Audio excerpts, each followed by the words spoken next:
Mic check.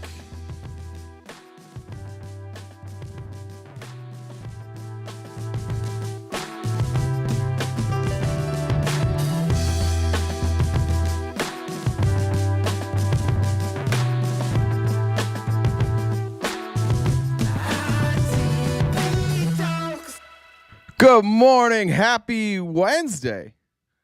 Hump day. I hope you guys are doing some great humping today. It's nice to be back. We've got it can't be muted. Is it muted? It says it's working. Can you guys hear me?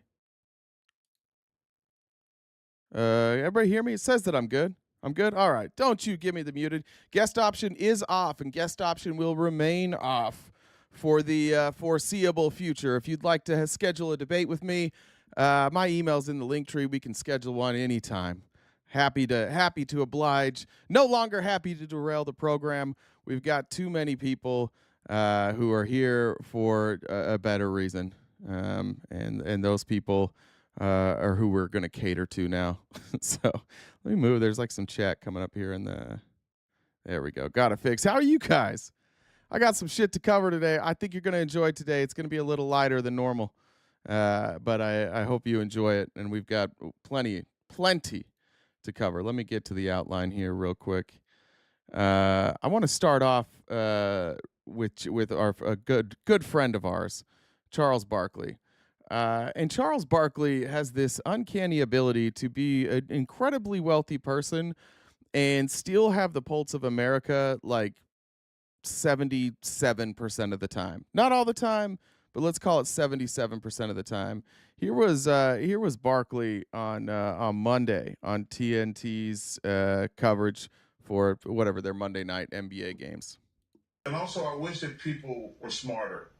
Personally, I think these politicians, both parties suck. But I think they do a really good job of making us not like each other.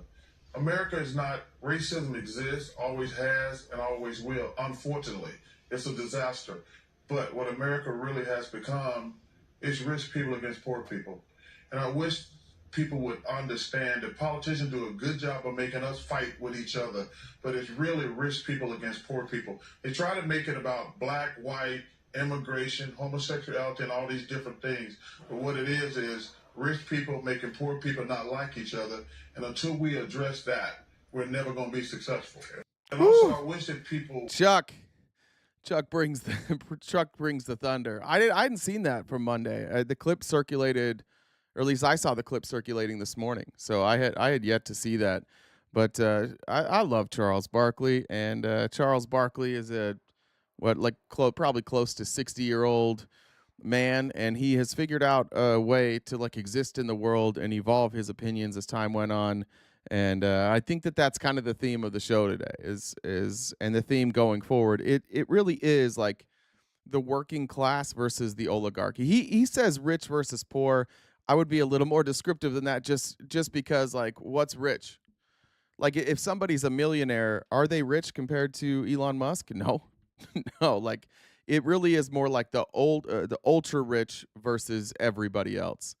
You don't usually like Sir Charles? You don't like the round mound of rebound? How dare you? I still remember the 94-95 NBA Finals against the Bulls. Yeah. My favorite Charles Barkley quote was when he was on the Dream Team and they were going to play Angola, and they were at a press conference and somebody said like, "What's the plan against Angola?" And he said, "I don't know where Angola is, but Angola's in trouble." That was my favorite Charles Barkley quote of all time. All right, here's something you're going to see in the news, and here's a place where I think that largely the people on our side of the aisle have gotten this issue wrong.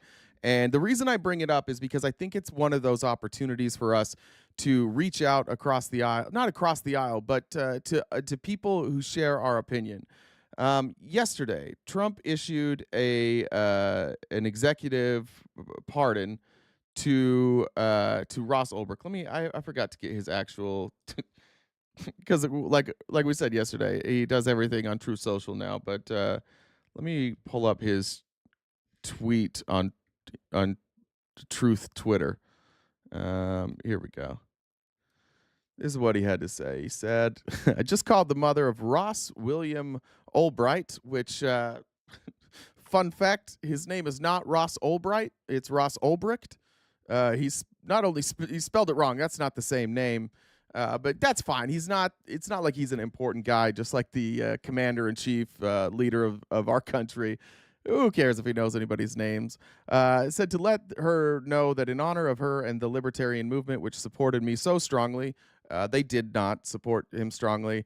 It was my pleasure to have just signed a full and unconditional pardon of her son Ross. The scum that worked to convict him were some of the same lunatics who were involved in the modern day weaponization of government against me. He was given 2 life sentences plus 40 years. Ridiculous.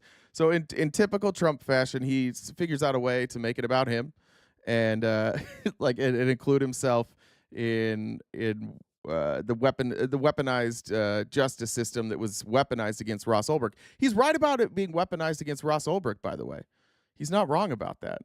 I told you guys about Chase Oliver. He's the leader of the Libertarian Party, and I didn't read his quote yesterday, but I'll read it now. I don't think we did. Did I read it yesterday? Who cares? I'll read it again. Where is it? Thank you for the new subscribers, and welcome everybody YouTube and Twitch. It's good to have you here. Where the hell is it? Nope, that's not him. Son of a bitch. I'm so sorry. I should have had this. Here it is. Sorry about that, guys. I think now would be a great time for us at the Libertarian Party to start championing the causes of prison reform and justice reform. I agree. This is a group of people that I've said lately and repeatedly that like we can find some commonality here with libertarians. Libertarians should be on the left. They should not be considered on the right. They don't fit on the right, and Chase Oliver proves it here. He says, we're rightfully celebrating the release of a man from 11 years in prison tonight. There are many who are still in the position of being held in terrible conditions by the state, and far too many laws that exist only to punish victimless crimes. Things like extended solitary confinement, denial of decent food or medical care, and improper treatment from prison guards need to be addressed. If you're thinking to yourself, why should I care about criminals? Perhaps think about that question if you had been Lynn Ulbricht the last 11 years. While we celebrate the release of Ross Ulbricht, we must also think about the countless others who continue to suffer as he has for over a decade.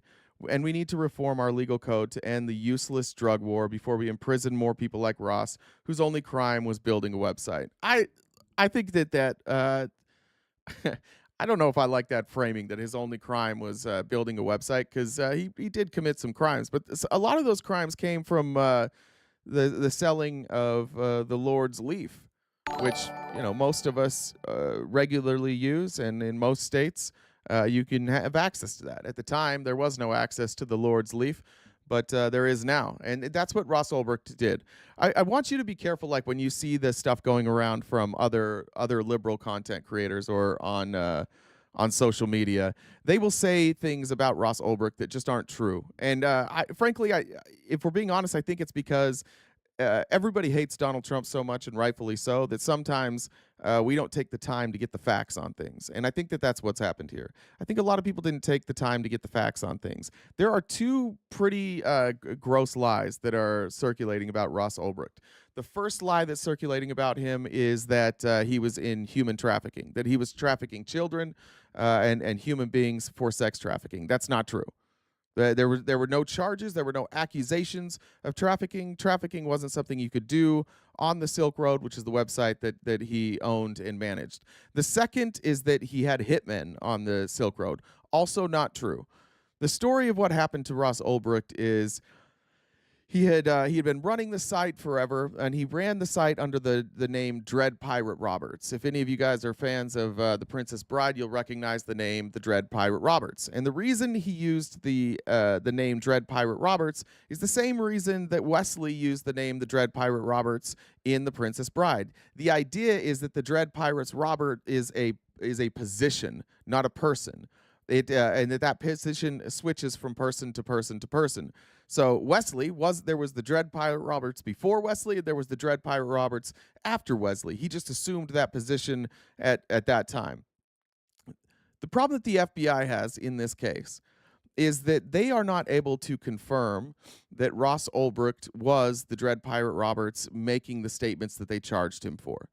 They can't actually prove that. I think people could argue whether or not it was him or wasn't him, but it's impossible to prove that. And that's the damning evidence that put him behind prison walls for life. Essentially, what happened is there was some money stolen. There was some cryptocurrency that was stolen, I think specifically Bitcoin. And they placed the blame on a certain user. And Dread Pirate Roberts at the time at first was like, yeah, I wish he'd get beat up. And then Dread Pirate Roberts talked to one of these other users that had infiltrated, and that user staged that they had been beating up this guy, and they staged that they were going to take his life. The person who actually stole the cryptocurrency, it should not be surprising to anybody, but the person who actually stole the cryptocurrency was, I want to say it was DEA, but it may have been an FBI agent. It was an agent. And then that agent worked with other people to pin that crime on somebody else. And then another FBI agent who was working the case walked Ross Ulbricht through like how to set up an assassination attempt or an unaliving attempt, whatever you want to call it. So everything that he was accused of, taking the life of others, one, you can't really prove that it was him, and two, it was a setup every single time. Whether you agree with Ross Ulbricht, whether yes, did he agree to it? Absolutely. But we can't be a country who validates the FBI setting people up to commit crimes and then prosecuting him for those crimes. I think that's senseless. I think it's authoritarian, and I think it sets a horrific precedent. So regardless of what you think of Ross Ulbricht, I don't think we should be the side right now saying, fuck this, fuck Donald Trump. Because right now, Trump is getting some goodwill from the libertarians. Some like him, some don't. Chase Oliver, not a fan of him. But there are libertarians who look at this as like a promise that he kept. And our opposition to it, just because we don't like Donald Trump, doesn't win us any favors. I think the libertarians are open for collaboration. And when things like this happen, we've got to be really, really careful that we don't just say, this is bad because Donald Trump. And with everything, it should be, this is bad because of a reason. And I just don't find this an opportunity to say, like, this is Donald Trump being horrific. Yeah, entrapment. Yeah, exactly, Mark. That's what they did. It was absolutely entrapment. So as you see that across your, form your own opinion, but as you see that across your social media platforms, I would just say, check out the stuff that people are saying. Look at what they're claiming he did. They're all going to talk about the schmurder for hire, and they're all going to talk about trafficking human beings. None of those things, at least one of those things, didn't happen at all, and the other one clearly was a setup. By the way, nobody lost their life. Nobody was harmed. Nobody actually lost their life. These schmurder for hire schemes were set up on fake people by the FBI. So again, like if you want to say like he agreed to it, he's a bad guy, I'm fine with that. But you can't put people in prison for life after you entrap them. Well, you're right. Libertarians aren't voting for Republicans either, though, pal. And some libertarians do vote for Democrats. I was a libertarian, and I vote for Democrats. I align with the libertarians far more than I align with like establishment Democrats, and I vote Democrat. I think that they've been co-opted by people like Thomas Massey and Rand Paul, and they bastardize libertarian beliefs. The libertarian beliefs match much closer to the beliefs on our side. So you may be right that they're not voting for Democrats now, but that's a place we need to go and pick up some votes. Highly recommend engaging with libertarians. This is the story. Like this was from Wired. Just to give you an idea, in the 21-page IM chat log, which occurred over the anonymous IM service Tor chat. Tor is the dark web browser. So Tor chat was a function of the dark web browser. It would be like early AOL chat, but it was supposed to be encrypted and protected. Supposed drug dealing associate named Knob, who we now know is actually undercover DE agent Carl Force, and a figure named Simone, also known as Variety Jones, whose Ulbricht had described in his journal as his mentor and advisor. The conversations revolve around $350,000 worth of Bitcoin that had been stolen from the Silk Road, which Dread Pirate Roberts and Inigo Montoya, I love the I love the imagery here, believed had been taken by Silk Road staffer Curtis Clark Green. In fact, it seems the Bitcoins had allegedly been stolen by rogue Secret Service agent Sean Bridges using Green's account, one of the criminal charges for which Bridges was arrested on Monday. This, again, was when he was first arrested. As they're presented by the prosecution, the chat log seems to show, for the first time, how the Dread Pirate Roberts is persuaded to commission Green's murder, and he's convinced not by a federal agent seeking to entrap him in the act, but by Simone, his own trusted advisor and mentor. That initial step into the use of violence to protect his interests in the Silk Road would eventually lead Roberts to pay for 5 more murders. Again, these extra additional 5 happened in the presence of the DEA agent. So you can check that entire article out. It's from Wired. Silk Road's boss first, Schmurder for hire was his mentor's idea. And again, not a good guy. Not somebody that I would advocate for patterning your life after, but also not somebody who deserves to be in prison for the rest of their life. Anybody want a peanut? As a reminder for the show, always, and I'm going to do better at checking the messages. Below us, we have the payment apps.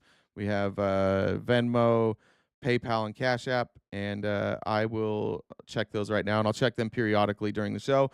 I will read damn near anything you send me, so don't get me banned, but outside of stuff that's going to get me banned, fire away.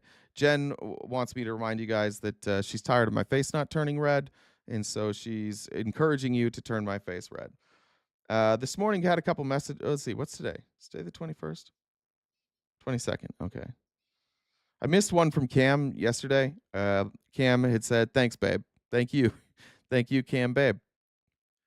And let me pull up Cash App because I think something came through on Cash App. Give you some business, said.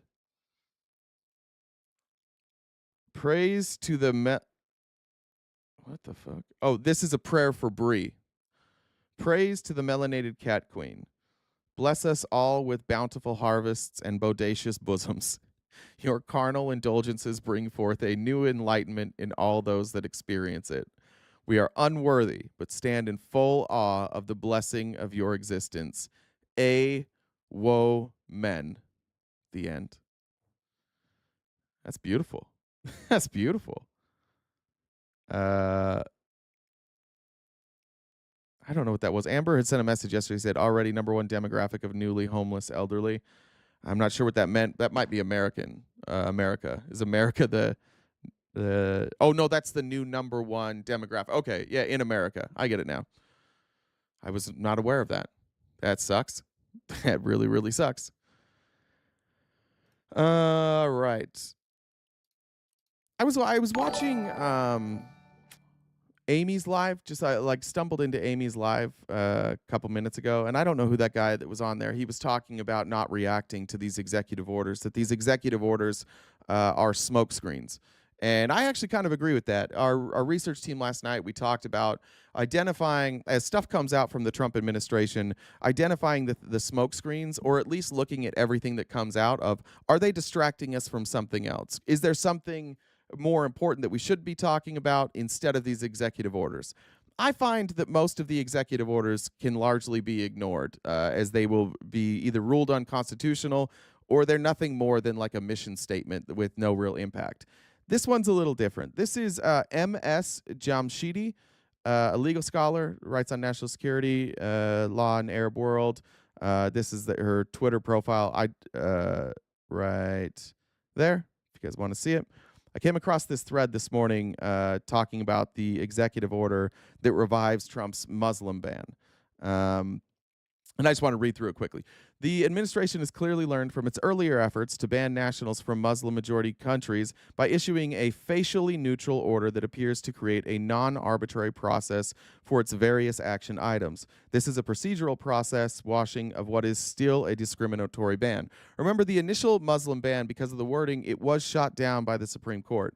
The new ban has many troubling provisions the old versions of the ban didn't have, like this one. This is provision Homeland Security Report, Item 2. Identifying how many nationals from those countries have entered or have been admitted into the United States on or since January 20th, 2021, and any other information the secretaries and attorney general deem relevant to the actions or activities of such nationals since their admission or entry to the United States. I think that's an interesting date. That is when old Joe Biden took place. Notice they're not going before that. Literally, I think 3 days before that, Donald Trump wrote an executive order saying that Venezuelan nationals must not be removed from our country, and that basically because of his administration's acts, those Venezuelan nationals were here, and they should get temporary protected status. C, whenever information is identified that would support the exclusion or removal of any alien described in subsection 2, the Secretary of Homeland Security shall take immediate steps to exclude or remove that alien unless she determines that doing so would inhibit a significant pending investigation or prosecution of the alien for a serious criminal offense. So, if you come across information's identified that would support the exclusion or removal of any alien described in subsection 2, which would be literally being here illegally, no matter what, like if they're on trial for something else, they're on trial for a different case, just removing them anyways. This was part of the reason that a lot of Democrats didn't sign on to the legislation that was the Lake and Riley Act. It was because it eliminates due process. Not only for people who are here illegally, but people who are here legally but do not have citizenship. That's terrifying. They're watching this, and they're going to test this. They're going to sue, and this is going to go to the Supreme Court. And they hope, the Heritage Foundation's hope, and the authors of Project 2025, their hope is that they have the players on the Supreme Court to uphold this. Together, these provisions suggest that foreign nationals from countries subject to the new ban that was admitted to the U.S. in the last 4 years could be subject to deportation. Is this a blanket automatic deportation order, or is it more particularized? Hard to provide answers since this provision is written in a deliberately vague way. Either way, it places countless foreign nationals present in the United States in a precarious position, including over 40,000 Iranians holding non-visitor visas. One of my smart immigration colleagues has pointed out that the authority for this ban, 212F, creates some hurdles to treating this as blanket deportation clause. Hopefully he's right. D, recommend any actions necessary to protect the American people from the actions of foreign nationals who have undermined or seek to undermine the fundamental constitutional rights of the American people, including, but not limited to, our citizens' rights to freedom of speech and the free exercise of religion protected by the First Amendment. Who preach or call for sectarian violence, the overthrow or replacement of the culture on which our constitutional republic stands, or who provide aid, advocacy, or support for foreign terrorists. A lot of people have looked at this and they've said, that absolutely is targeting the students who were protesting in favor of Palestine. And I agree with that. I would also just add that all of those oligarchs, Peter Thiel, Elon Musk, Andreessen, what's that other Sanjay? What's his name? Solange? I can't remember his name. They've all said that they would like to undo our constitutional republic. They want to replace the culture that is in place. This is weird. Like, is this for Elon? Is this the poison pill for Elon? Is this how Trump gets rid of him? Is that the plan there? That'd be cool. What if Trump was playing Elon the whole time and he's like, you did say that you don't want democracy, so get the fuck out. I doubt that. This thread and more resources you can go down. You can check this stuff out, but it'll be in the Discord as well. But mostly, I think that those who have said that the executive orders are smokescreens, I think most of them are right. I also want to show you. Have you guys watched Oracle stock? I think one of the players, I think Bev was onto this, but it was either Bev or one of the other people on our research team who brought up Larry Ellison the other day, that like we're not paying attention to Larry Ellison. Larry Ellison started the company Oracle. Oracle, before it was Oracle the company, was a CIA project, and it was called Project Oracle. They didn't even change the name. And now listen to what Larry Ellison says about Oracle and our government's ability to watch what everybody's doing. The police will be on their best behavior. because we're constantly recording, watching and recording everything that's going on. Citizens will be on their best behavior because we're constantly recording and reporting everything that's going on. And it's unimpeachable. The cars have cameras on them. I think we have a squad car here someplace. But those kind of applications using AI, if we can use AI, and we're using AI to monitor the video. So if that altercation that occurred in Memphis, the chief of police would be immediately notified. It's not people that are looking at those cameras, it's AI that's looking at the cameras. No, you can't do this. It would be like a shooting. That's going to be an event that's immediately, an alarm's going to go off, it's going to be, and we're going to have supervision. In other words, every police officer is going to be supervised at all times. Who else is going to be supervised at all times? If the police officers are supervised at all times, if you can see the police officers in everything that they do, who else is being supervised at all time? Do we trust the government to say like, oh, they're putting this supervision in place so that they can spy on the police? That's really what they want us to believe? This is some terrifying shit from these tech oligarchs that they're advocating for this. By the way, if you were going to be an oligarch, you were going to all of a sudden be in power, right? And you wanted to make sure that the people couldn't overthrow you. What would be the best way to do that? I would imagine some sort of surveillance state. Like this type of stuff is not to be in the government's hands. It should not exist. But it's what they're doing. And now what they're doing is, because in real time, AI can process so much of this information, they're saying in real time, AI is going to process this information. Think about this in the hands of Trump. Say you're preparing to do a march, right? Or say you're preparing a political rally and you're getting ready to go. And now Trump can do something to change it. Maybe Trump sends out counter protesters. Maybe they block off the road that you were going to march down. Maybe they remove your access. Because AI can catch all this shit in real time, this means in real time, the people with the most power are going to be aware of any threat or any narrative or any protest against them. Like, is not real surveillance?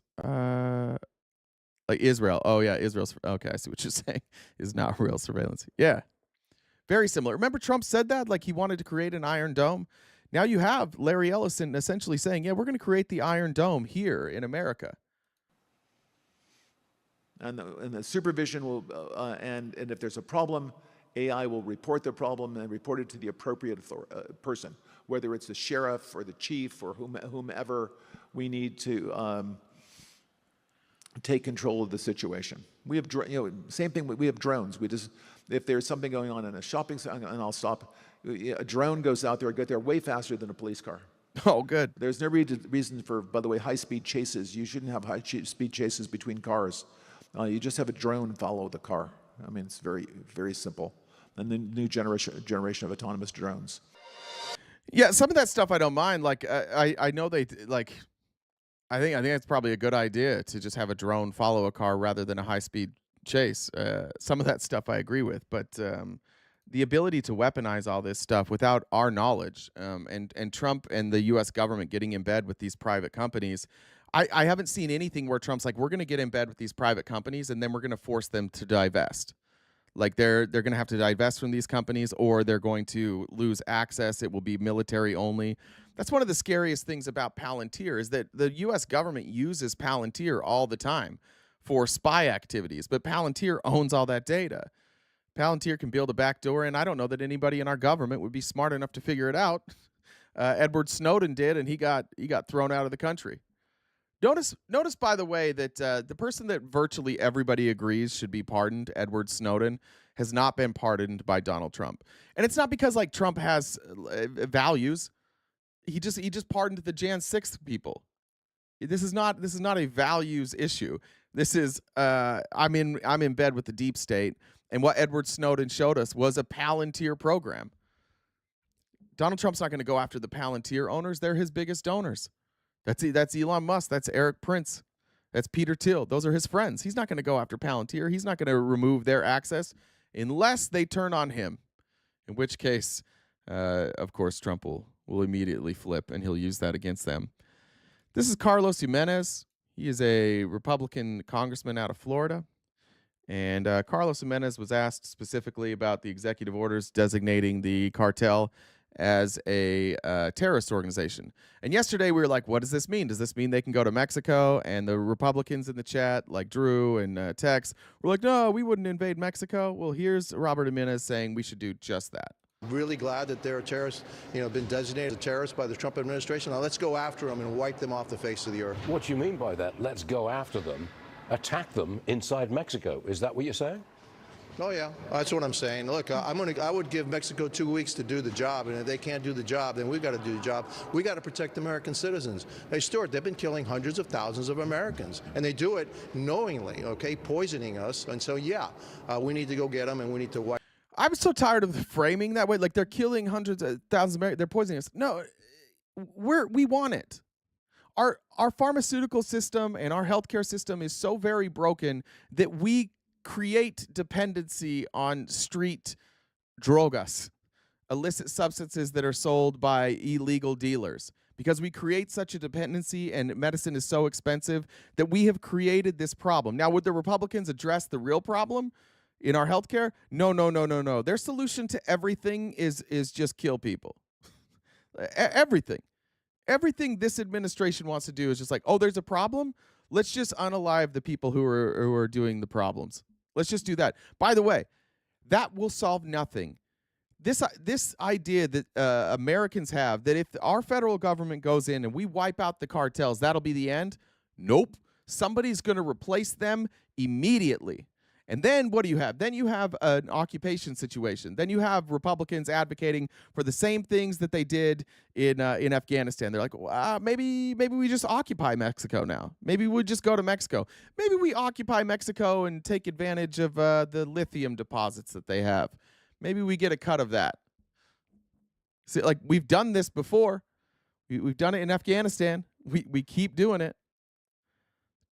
Has even checked out the White House website. What do they do now?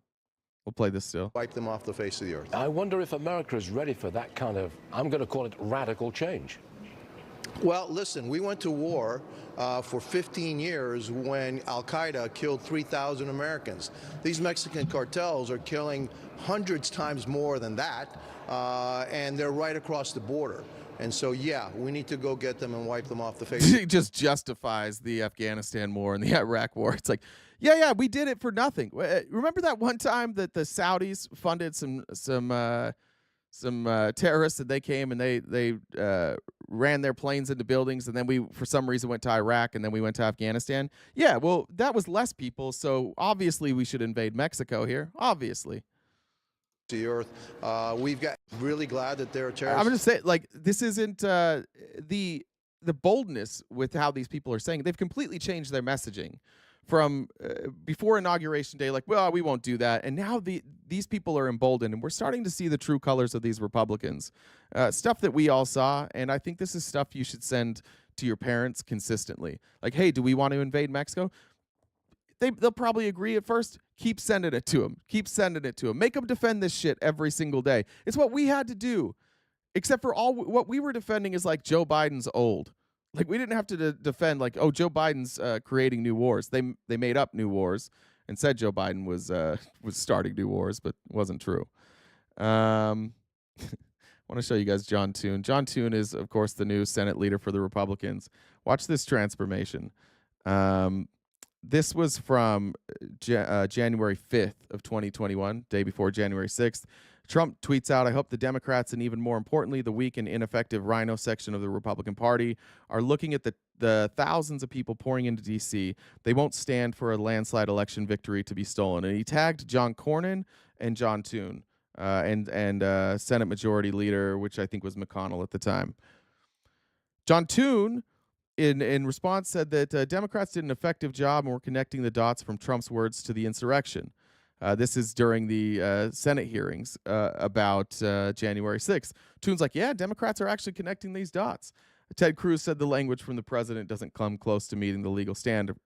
So you have the opposition there, right? So they're trying to show. Like John Thune is saying, yeah, this was an insurrection. They're connecting the dots. And Cruz is like, no, he doesn't do anything wrong. Then we have John Thune saying this on February of 2021. What former President Trump did to undermine faith in our election system and disrupt the peaceful transfer of power is inexcusable. This was when determining whether or not to impeach him, but he had been removed from office, or he was gone from office. He said, but he's no longer president. So that's why he didn't rule to go through with a criminal indictment or a criminal referral from the Senate. And now you have, on January 21st, Inauguration Day, or is that the day after, spoke to Senate Majority Leader John Thune about the J6 pardons Trump gave out, including those who attacked the police. John Thune, in an act of cowardice, said, we're not looking backwards, we're looking forward. I think, and then he said, I think they're going to go case by case. Here's John Thune in real time yesterday saying, like, oh, they're probably going to do the right thing, which, of course, we now know they didn't. When you look back at what happened 4 years ago today, Trump calls it a day of love. How do you remember it? Do you remember it that way? I've said this before. I was here, and I said what I had to say about that day, and I'm now looking forward. Oops, sorry. If you were to pardon all these blanket pardon, Well, sorry, I know you can't hear it very well, but one other thing. Can we talk about these flags? Can we talk about the color that is put up everywhere? This red and gold. Can we talk about that? Well, again, the pardon authority is one that the president exercises, and we've seen President Biden obviously use it more broadly than any president in history. So it's going to be a call ultimately the president has to make.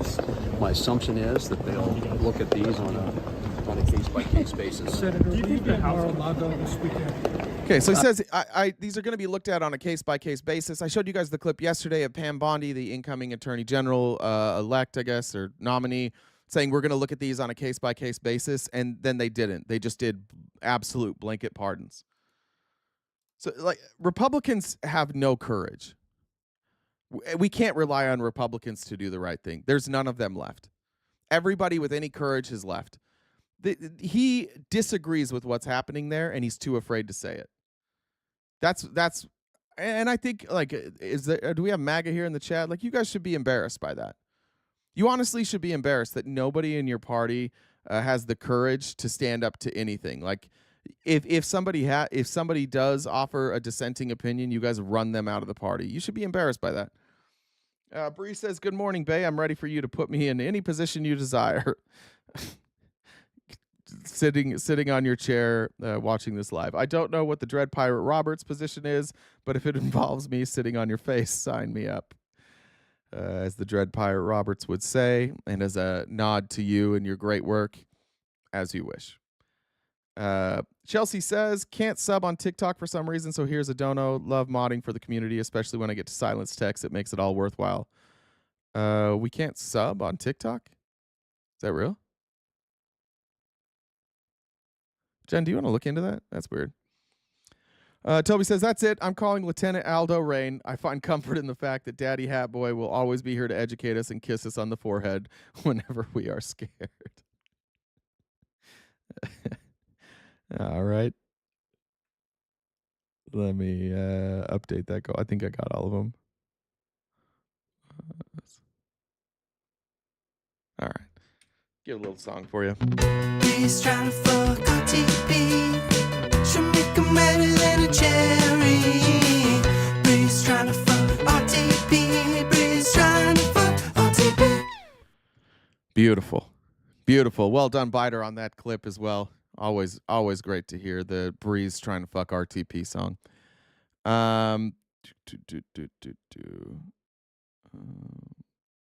This was just weird. Who's that person in the chat? Mine, Veer, that sounds fucking German as shit.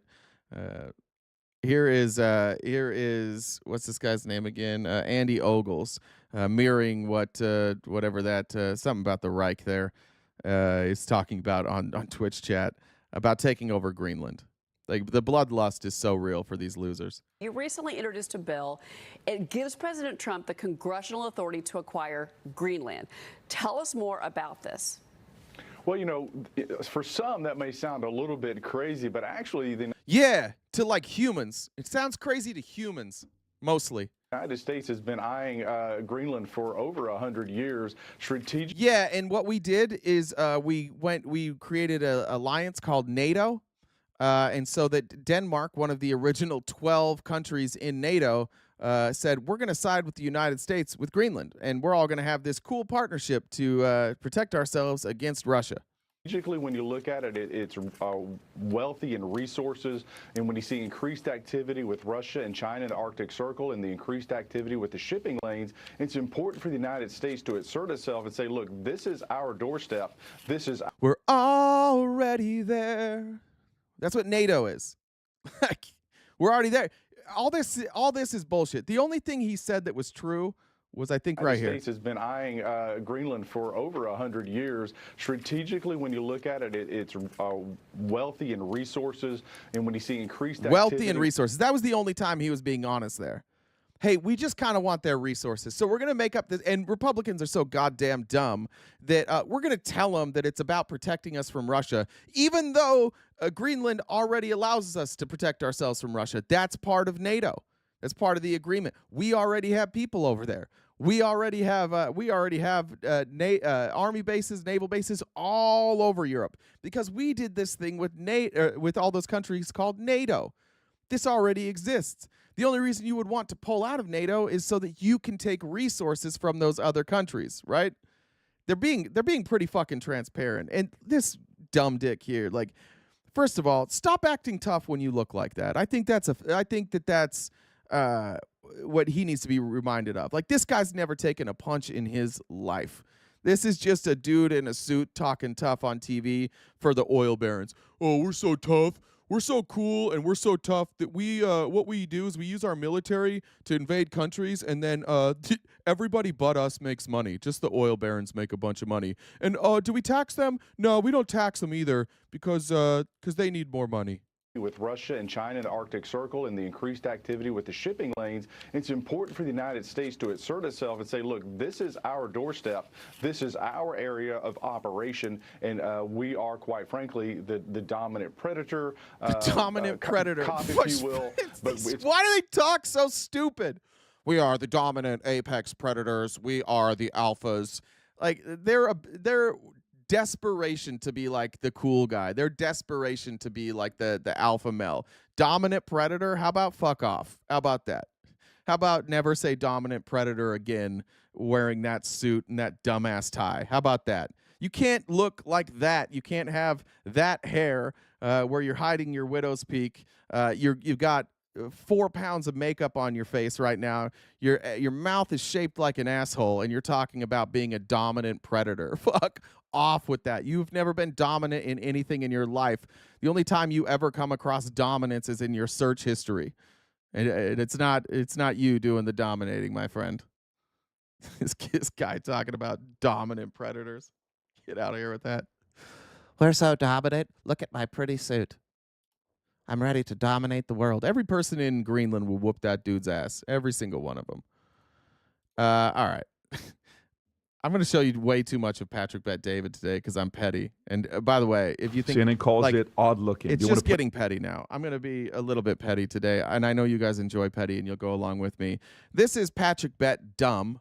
It's Patrick Bet Dumb. The D is for dumb.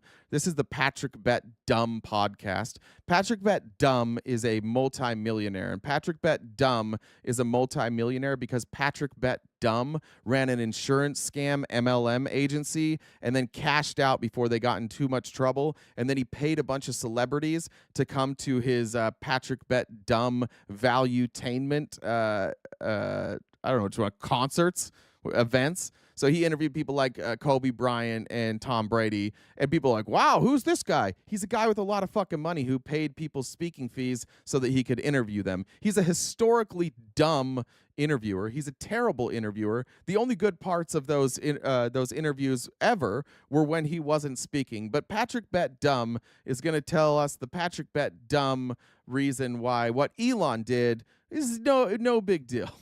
Play this clip. Thank you for making it happen. Thank you.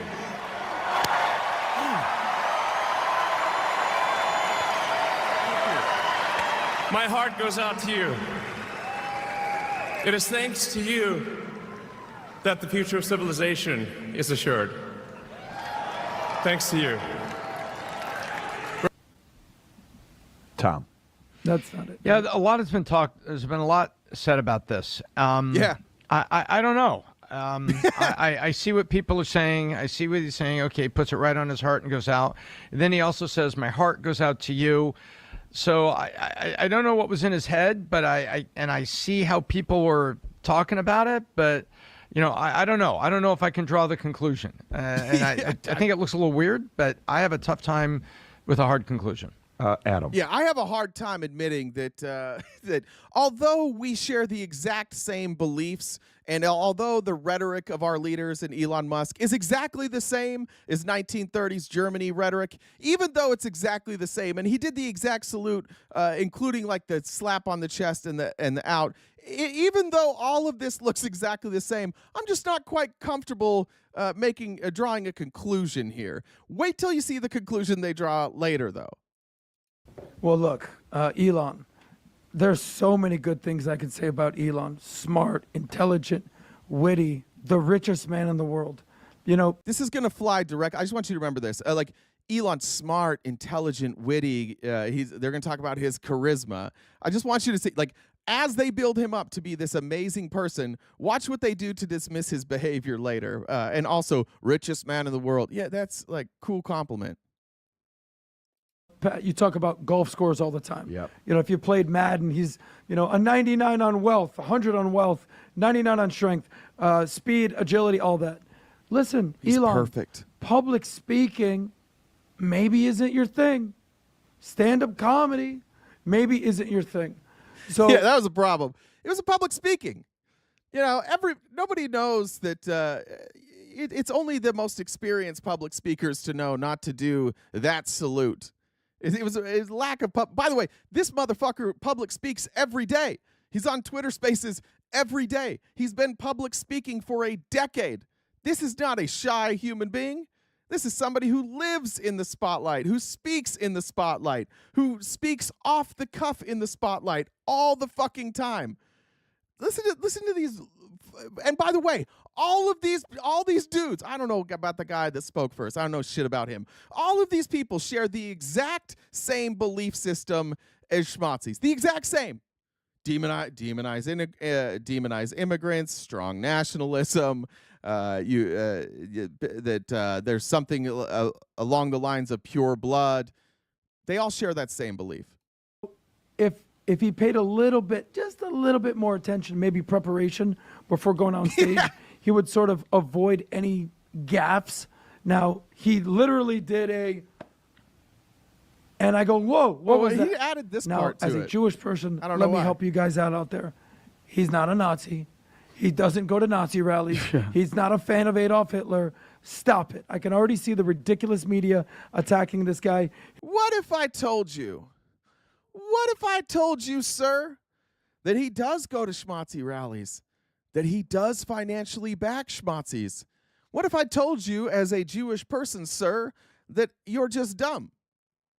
Maybe you don't understand. Maybe you don't understand what he's saying.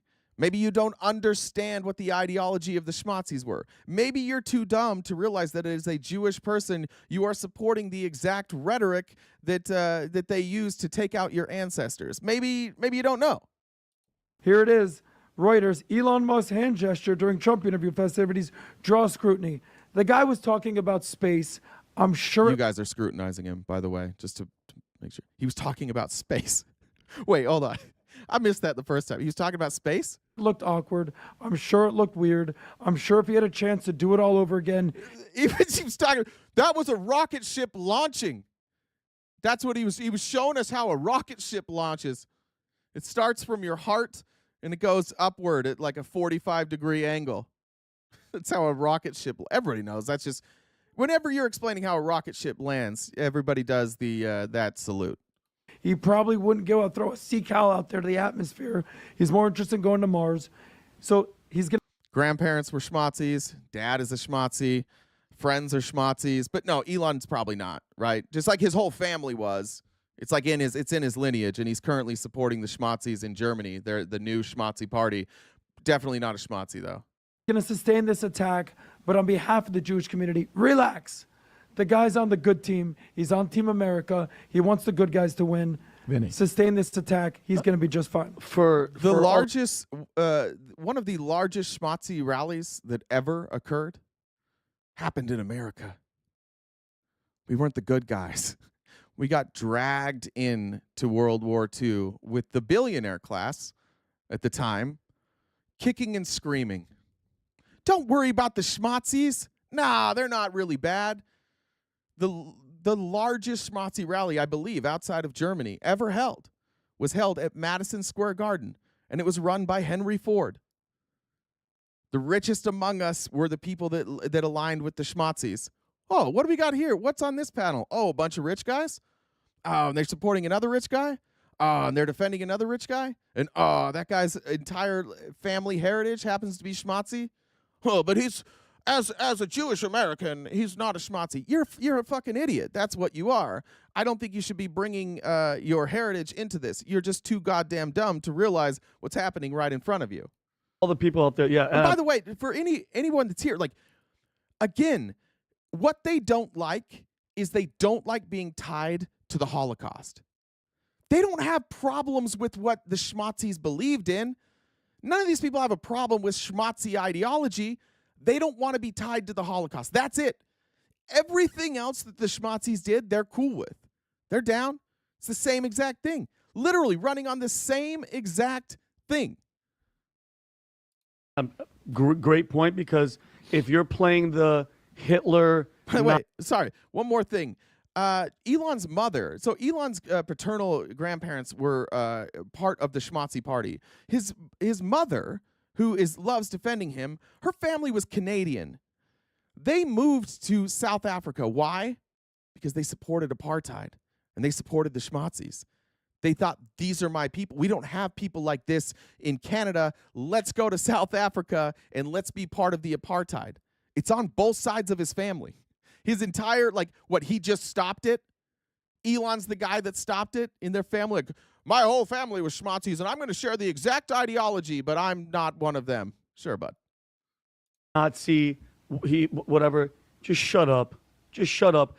First of all, the guy's autistic. He has Asperger's. This guy has never been in the limelight. He's done interviews. He's been in the limelight for decades. And stop saying that because somebody has Asperger's that they are going to do a schmazi salute. Like, remember early, this is what I was talking about. Remember earlier, they're like, he's so incredible, he's so magnificent. And now they're like, oh, he has a mental condition where he shouldn't be in the spotlight. Like, pick a direction here, folks. Just pick a direction. Is he somebody who shouldn't be in the spotlight, or is he magnificent in the spotlight? But also maybe realize that there are people with Asperger's, there are people with autism who are in the limelight all the time, and they never do this. Never. This isn't something where, like, he's doing a signal that he's unaware of. How can you can't say he's a genius and he understands history and he understands politics and then also say, like, yeah, he probably just didn't know that was a bad thing. I forget this guy's name. He's always on that stupid British Piers Morgan show, and he always has a vein about to pop out of his head. Absolute lunatic. Which he's freaking amazing. He will put your lights out, and he did it to that BBC reporter. Like, I don't think he never thought in a million years this guy would be. Remember the last rally he went to? By the way, what he did to that BBC reporter is he told the BBC reporter that who cares, like, to fuck off. He told any advertiser that wants to leave to fuck off after they had already left and after he had begged them to stay. Like, there was nothing heroic about that. Where he was jumping, he's so excited. I don't know if you guys have ever dealt with people that have Asperger's or they have these conditions, they have autism. I have family members that do, I have friends that do. They don't go in front of crowds. They don't do this type of stuff. The guy's genuinely excited. He's telling, his heart is going out to them. Yeah. He's in the moment. He's not sitting thinking about it. He's not planning it. Sure. So for people to try to do, and by the way, this story will be dead after tomorrow. Nobody gives a damn. But it's not dead. Everything he just said there was wrong. The story's still going, dude. The story is still going. In fact, it's accelerating, because I thought it might die too. And unfortunately, people on their side of the aisle have started being like, I don't know about this Elon guy. But isn't it crazy how like these people will speak so definitively? Like, did Elon do that? Did Elon do that on purpose as a schmatzy salute? We don't know. Is there plenty of evidence that he did it on purpose? Sure. They're mad at a headline that said this was a strange thing that happened, and they're saying like, no, full stop. We know exactly what was in Elon's mind. We're going to run interference. Why? Because again, they just don't want to be associated with that ideology, even though it's their ideology. This guy has bigger plans. He has bigger missions. Did it look bad? Yeah, for people that were kind of looking to say, oh, hey, Hitler, which, I mean, how many more Hitler jokes and Charlie Kirk just walked by? Charlie, we love you! So, yeah, I think. Clip it! Clip it! Clip it! I missed that the first time. Which, I mean, how many more Hitler jokes and Charlie Kirk just walked by? Charlie, we love you! Yeah. So yeah, I think it's people that. Speaking of schmatzis, Charlie's here. Hey, Charlie! I do the thing, but we're on air. I do the hand signal thing, but we're on air right now. Ah, that's one of the best ones. That's one of the best schmatzis we've got. They're searching and they're looking for something. And like they always say about there's no there. Rob, can you do me a favor? We have two things I just sent to you. Play the one with Kamala Harris. All right, now watch this. Now watch how ridiculous this gets. Now they're going to call this the same thing. Elon Musk for the audience to see. Go ahead and play this one if you could. Because we're not going back. We're not going back. Look at the hand gesture pointing it. Okay. Yeah, she pointed, and then she kept her hand up. She pointed. Nobody ever points in the salute. It's not the same thing. It's absolutely like this attempt sucks. This is why I say it's the Patrick Bet dumb podcast. Like they're so bad at this. Okay, and then go to the other picture. Go to the other picture, and you look at this one here. Obama. I don't even know why they put Colbert there. You got Trump. You got because Colbert was making fun of you guys. And by the way, this hand signal by Trump was him waving. This hand signal by Elon Musk was him doing the movement. This was absolutely on purpose by Laura Ingraham, who is absolutely a schmatzi. Like, if you played the clip on any one of these other ones, let's see Laura Ingraham. We'll play the full clip on Laura Ingraham.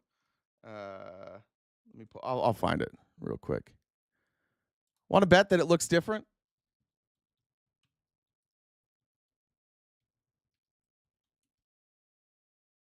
Let's see.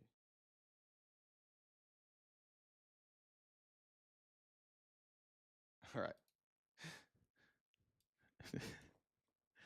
Just tell me. What was that? What was that? She's waving. She's pointing. What's that?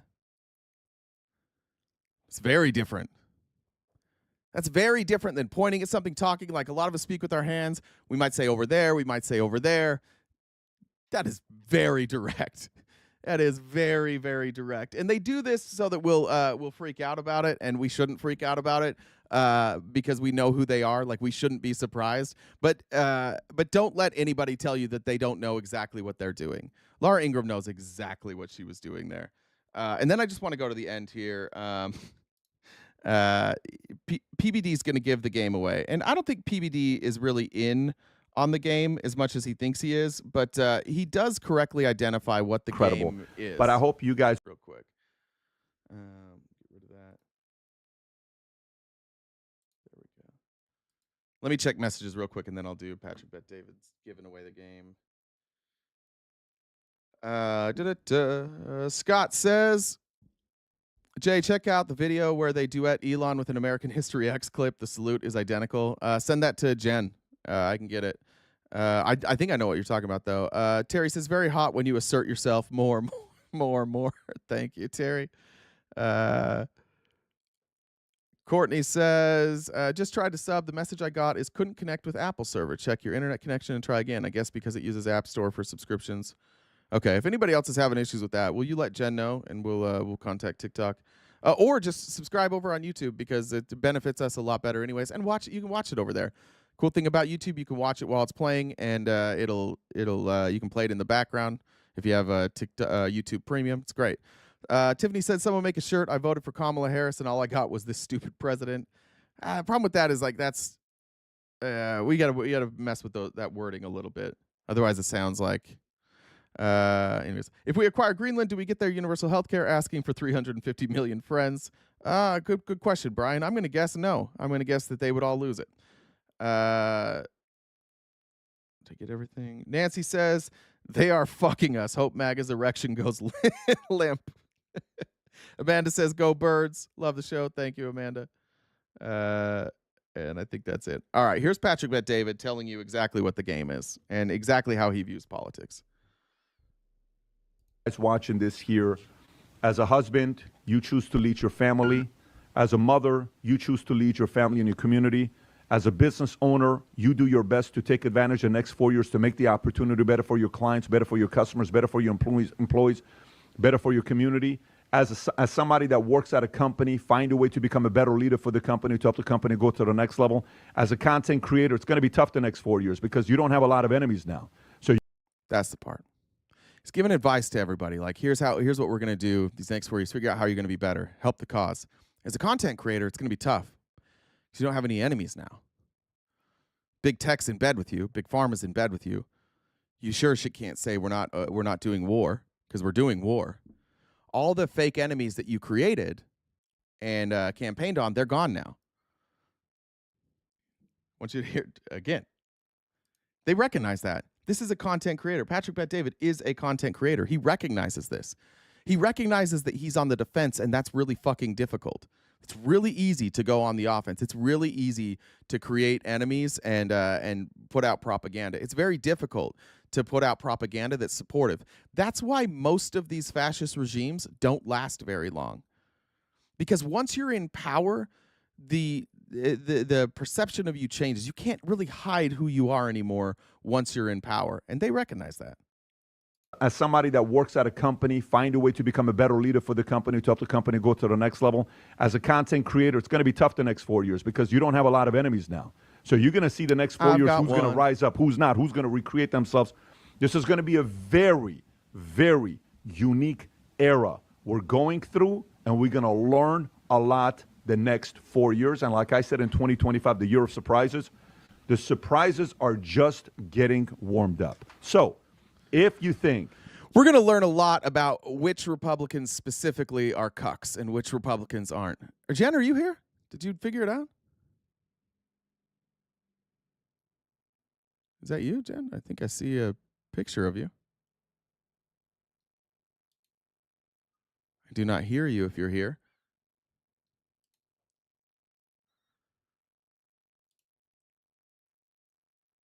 Oh, I'm supposed to click on something about collaborating. I do not see that, Jen. There's supposed to be some sorry, Jen's trying to come up and I may need to authorize that.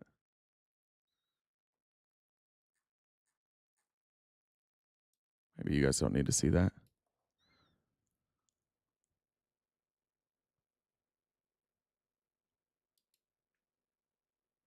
All right, Jen. Just jump in if you jump in. I don't see any like invitation where I'm supposed to bring you up here. So, sorry.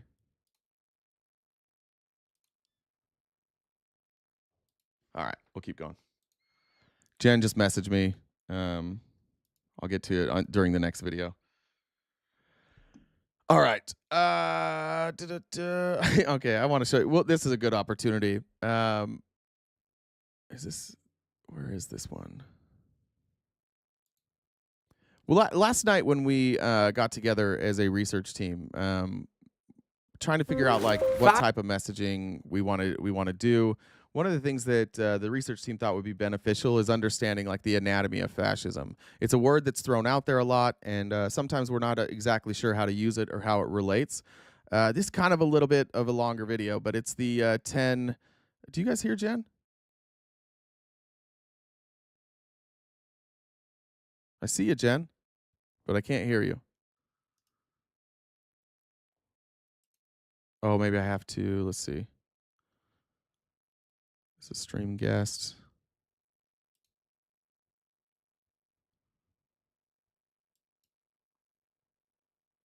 Yeah, I can't do anything with that.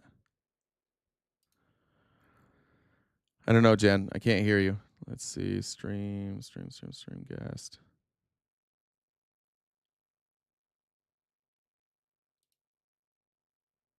All right. It's not me. We don't know how to do it. Don't blame me. I don't know how to do it. Jen doesn't know how to do it. All right. It's probably my fault. Sorry, Jen. I don't know if it's going to work. Let me get back to this video. The 10 tactics of fascism. I think this is really beneficial just to understand like how fascists operate. And it's also important to understand that like almost nobody outside of Mussolini, who was the father of fascism, he kind of invented it. Nobody ever really calls themselves fascist. He was the only one. Fascism is something that you identify by what's like how people operate, right? How people come to power. And you can take you can learn from fascists. And every time we have a new fascist movement, we learn more and more about what fascism is. It's more of a theme, like it's a theme more so than it's an ideology. And I think that that's maybe one of the issues that we have in communicating this message is that people think that like a fascist is going to be like, hey, I'm a fascist. They're just going to campaign on I'm a fascist. They're never going to campaign on I'm a fascist because everybody has a negative connotation of fascists. Fascism is a cult of the leader who promises national restoration in the face of supposed humiliation by immigrants, leftists, liberals, minorities, homosexuals, women, in the face of what the fascist leader says is a takeover of the country's media, cultural institutions, schools by these forces. And that's why you need a really macho, powerful, violent response. The fascist leader says he will solve the problem. Fascism is right-wing by nature. It's based on ultranationalism. However, you can have ultranationalist movements that are ultranationalist movements of minority groups. There is left-wing authoritarianism. There are bad things on the left. Stalin killed many, many people. Mao killed many, many people. These are terrible figures, but not all terrible things are fascist. Fascism is a very particular ideological structure. When thinking about fascism, you can't think about these individual elements in isolation. They come as a bundle. My name is Jason Stanley. I'm the Jacob Urowski Professor of Philosophy at Yale University and the author of 5 books, most recently, How... Remember, we have to listen to him just because, as the Republicans told us, that we only listen to elites. We don't listen to people that don't come from elite universities. That's what Peter Thiel let us know. And anybody who doesn't come from an elite university is scum. So that's why we're listening to this person from Yale, because that's a lesson we learned. The rest of us that didn't go to elite universities, we are all scum and should not be listened to. How fascism works, the politics of us and them.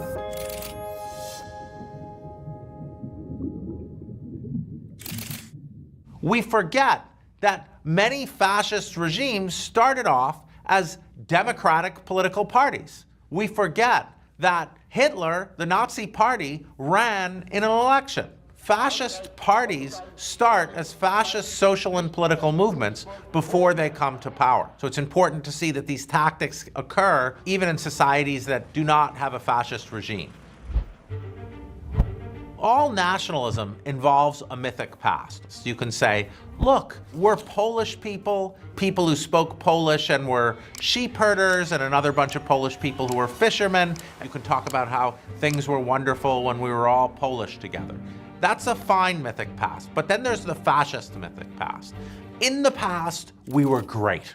Wherein did our greatness consist? In the past, we were great. We want to be great again. This is America. I don't know, make America great again. I don't know.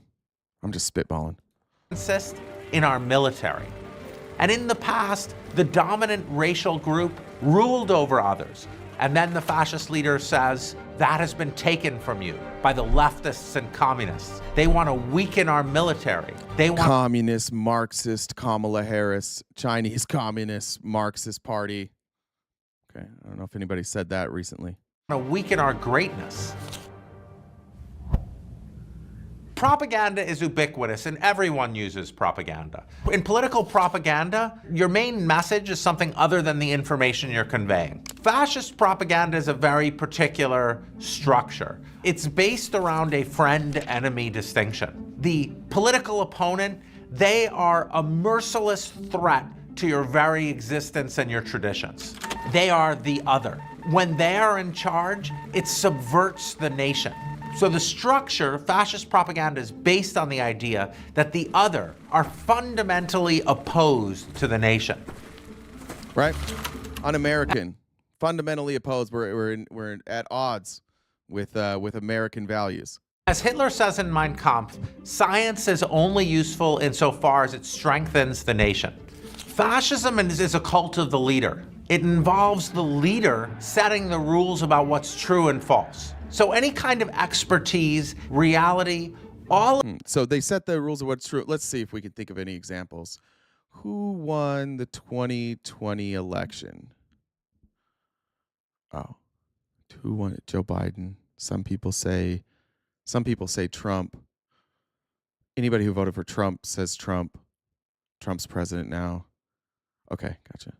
All of that is a challenge to the authority of the leader. If science would help him, then he can say, okay, I'll use it. Institutions that teach multiple perspectives on history in all its complexity are always a threat to the fascist leader. The center of democracy is truth. You're not free if you've been lied to. Nobody thinks the people of North Korea are free. The people of North Korea will vote for dear leader every time because they've been lied to. It's not a free vote because they don't have access to the truth. Equality similarly requires truth. Because equality in democracy doesn't mean we all have the same amount of money. It doesn't mean we all have the same car. It means political equality. Guys, if you are here and this is not your first day, please know, and if you are here and you're new, every single thing that I show on my stream is available in the Discord. We post every single link that we put on this show in the Discord. There is somebody currently, one of our moderators currently is highlighting, it looks like Jen's doing it, is highlighting what I'm showing and putting it in the Discord. So if you want access to this, all you have to do is join the Discord, which is free. And if you want an invite to our Discord, shoot me or any of our moderators a direct message, and we will get you an invite, and you'll have access to all of this. Each of our voices matters the same. And political equality means speaking truth to power. If someone really powerful is humiliated when they're caught lying, that's the core of political equality. So if you're going to rip the heart out of democracy, you get people used to lies. Here's a fact about humans. 30,000? Every single Trump person in existence knows that he lies all the time, right? And what they've done is they say, everybody lies. He's not the only one lying. You guys only care when he lies. Therefore, everybody's lying. We're used to it. It doesn't bother us that he lies. We all pretty much suck to the same degree. One group of us is not better than another group of us. Hierarchy is central here because it's the big lie at the center of things. What is racism but one big lie? Racism is the lie that one group is better than another. You're told this religion is better, this race is better, this gender is better. It's really a moral claim, has more moral worth. And then once you have hierarchy set up, you can make people very nervous and frightened about losing their position on that hierarchy. Hierarchy like replacement theory. You'll be replaced in your hierarchy. Now, you don't say it, right? You got to make them feel it. They need to be able to come to that conclusion on their own. So rather than saying like they're coming, there are brown people that are coming to replace white people in a white supremacist nation, you say things like they're taking your jobs, just the real Americans. They're coming after you. They're taking your religion. They're taking your ideology. They're taking your country. Goes right into victimhood.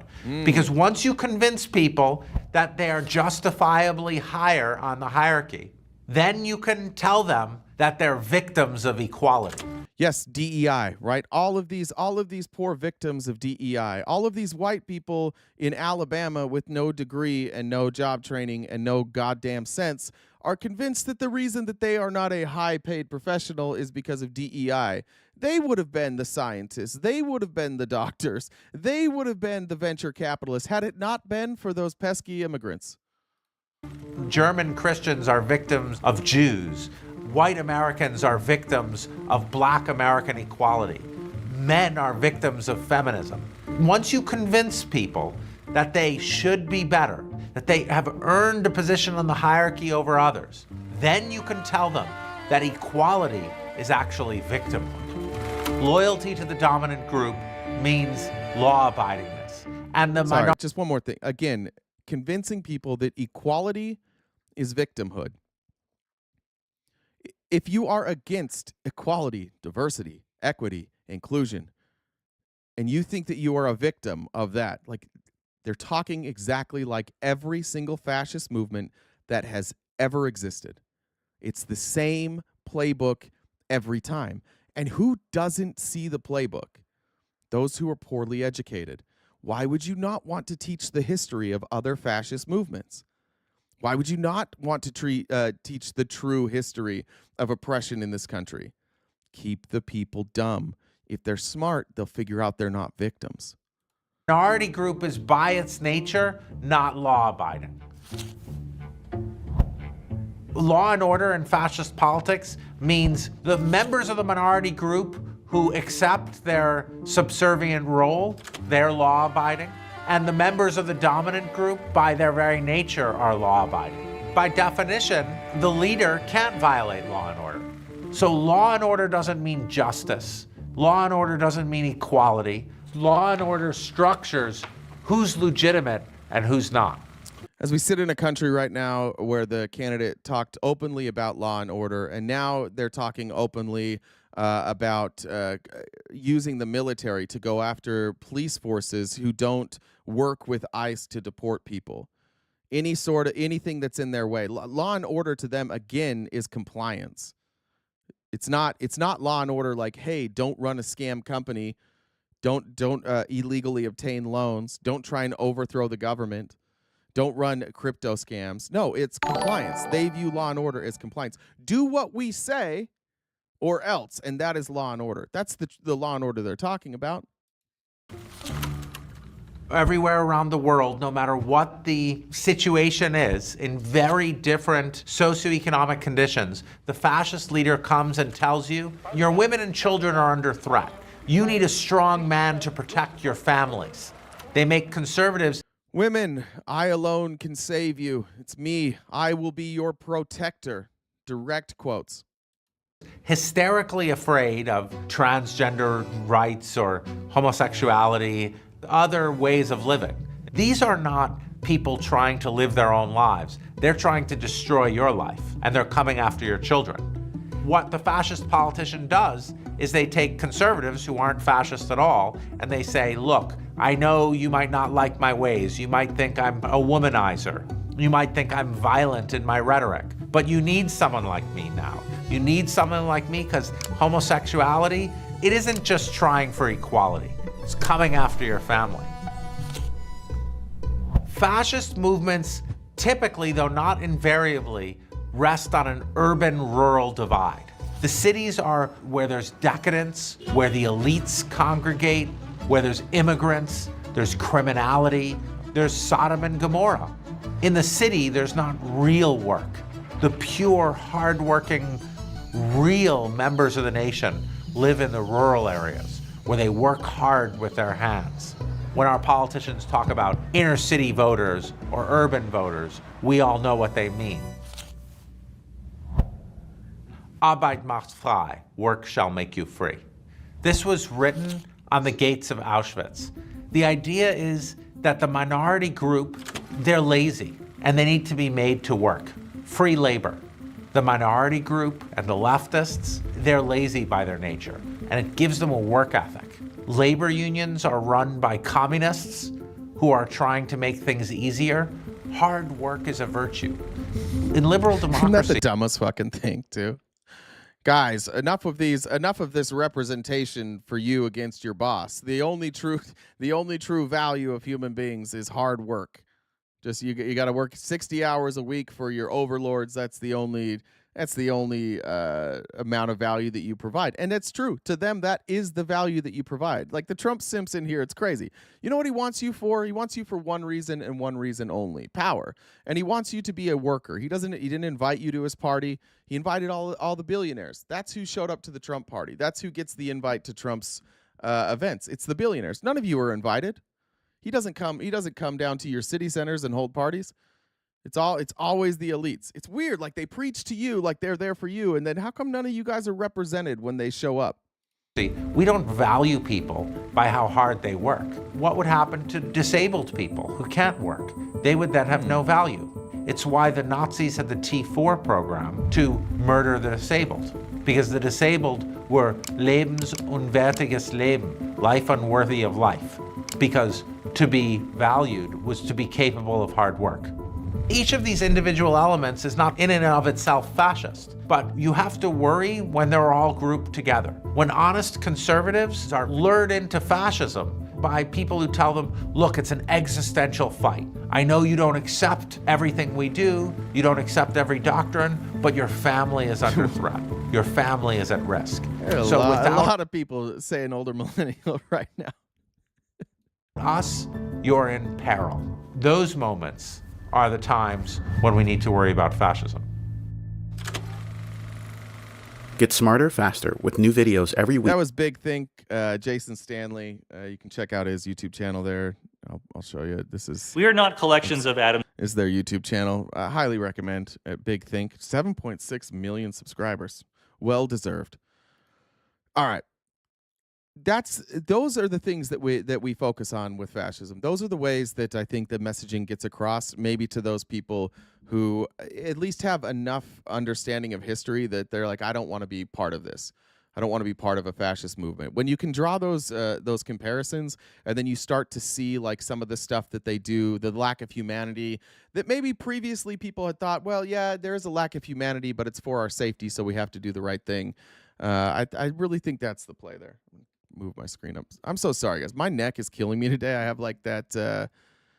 I have that hunched over neck. I'm trying to work on it, like do stretches and shit. So I'm sorry for all the movement today, but I'm trying to get my neck to feel normal. I've been hunched over for like a month reading shit, and now my posture is dog shit. So I apologize for all the movement. I want to compare just some quotes. I went to our friend ChatGPT, and I wanted quotes that were similar. So I took famous fascists, Schmittler and Mussolini, and I want you just to pay attention to like the theme of these quotes being the exact same. Donald Trump in a 2023 speech referred to his political adversaries as vermin, stating, "We pledge to you that we will root out the communist, Marxist, fascists, and the radical left thugs that live like vermin within the confines of our country." Remember, like, painting people as enemies. We just learned that. Painting people as something that they're not. We don't have communist Marxists here that are like running the Democrat Party. There are very few communists. There are very few Marxists in this country. And radical left thugs, I don't know who those people are. Schmittler said, often dehumanized groups he opposed, describing Jewish people and other minorities as vermin and parasites to justify their persecution. And who were they fighting? The communists. Who was the enemy? It was the communists of the USSR. Trump in 2023 remarked that undocumented immigrants were poisoning the blood of our country. Schmittler in Mein Kampf said the state must set race at the center of all life. It must take care to keep it pure. Same ideology.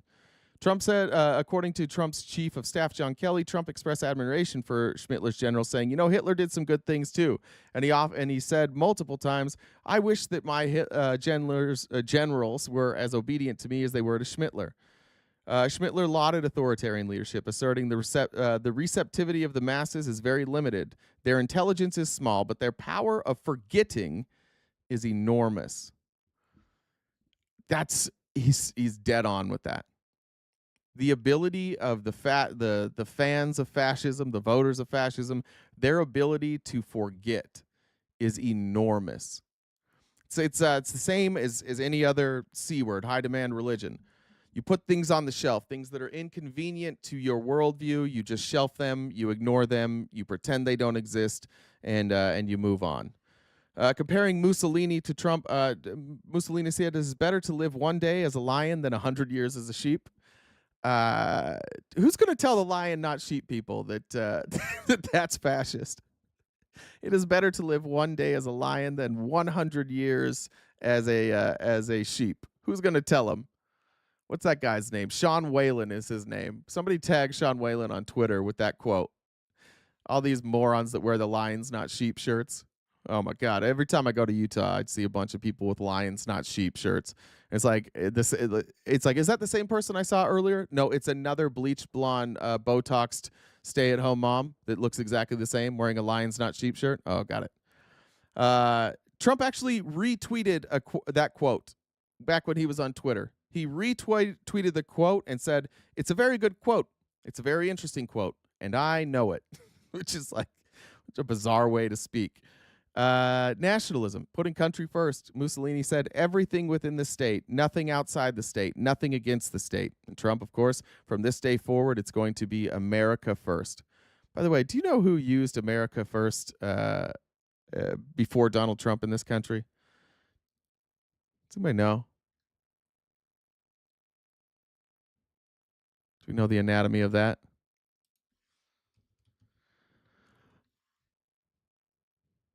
Reagan? No, it was before Reagan. Anybody else? A lot of Reagan. It was earlier than that. Ford's a good guess. Triple K is a good guess. General MacArthur. I didn't know this till this morning either, so I'm glad. I thought everybody was going to know this. It was originally put out by protesters who did not want to join in. Yes, Lindenberg. Who said it? Who said Lindenberg? Arden, well done. Lindbergh. I think I said Lindenberg. I said Lindenberg. Sorry, Lindbergh. Did I? I don't think you said Lindenberg. That was just me. Lindbergh. Lindbergh. I'm so sorry. I'm going to get killed for that one. Yeah, Lindbergh. In protesting the World War, it was America first, and it was the same type of policies. He was a confusing guy. I liked some of Lindbergh's policies, but that was stolen from Lindbergh as a way to get people not to join in globalism. It was an anti-globalist, which would be a nationalist viewpoint. I didn't know that till this morning. On dehumanizing opponents, Mussolini said, also referred to adversaries as vermin. Of course, we know Donald Trump did the same thing. All right. I did the anatomy of the fascism.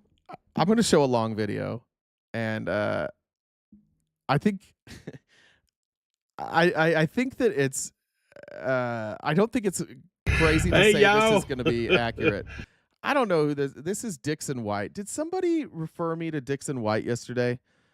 Do you guys know who Dixon White is? I did not know who this person was, but I feel like I've heard the name before. You guys know who Dixon White is?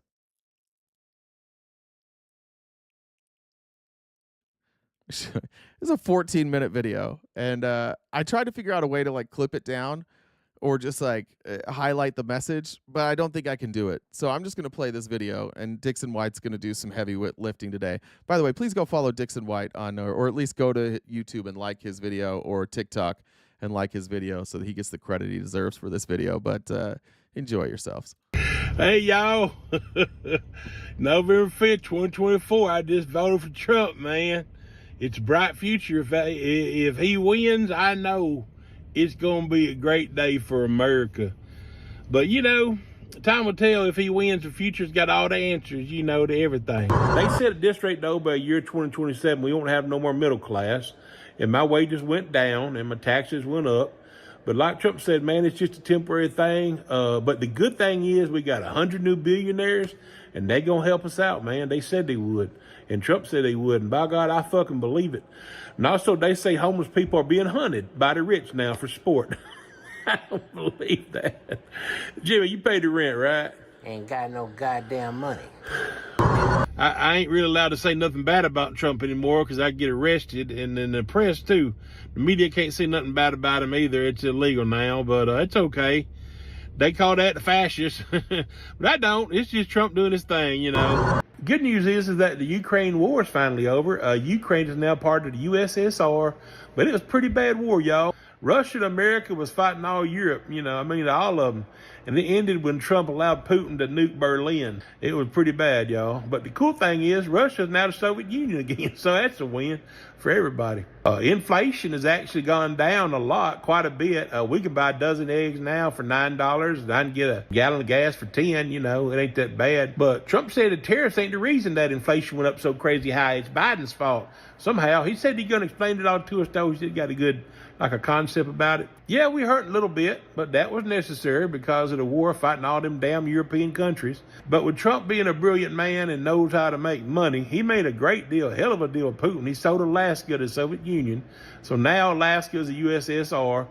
But everybody likes Putin. I mean, I trust the man. He's a good man. I don't think he would ever try to plot, you know, against us or invade us or anything like that. And then Trump plans on going to Mars, and he's going to build Mars with Largo, and that's going to be expensive. But, you know, it might put the economy in a little bit of a greater depression.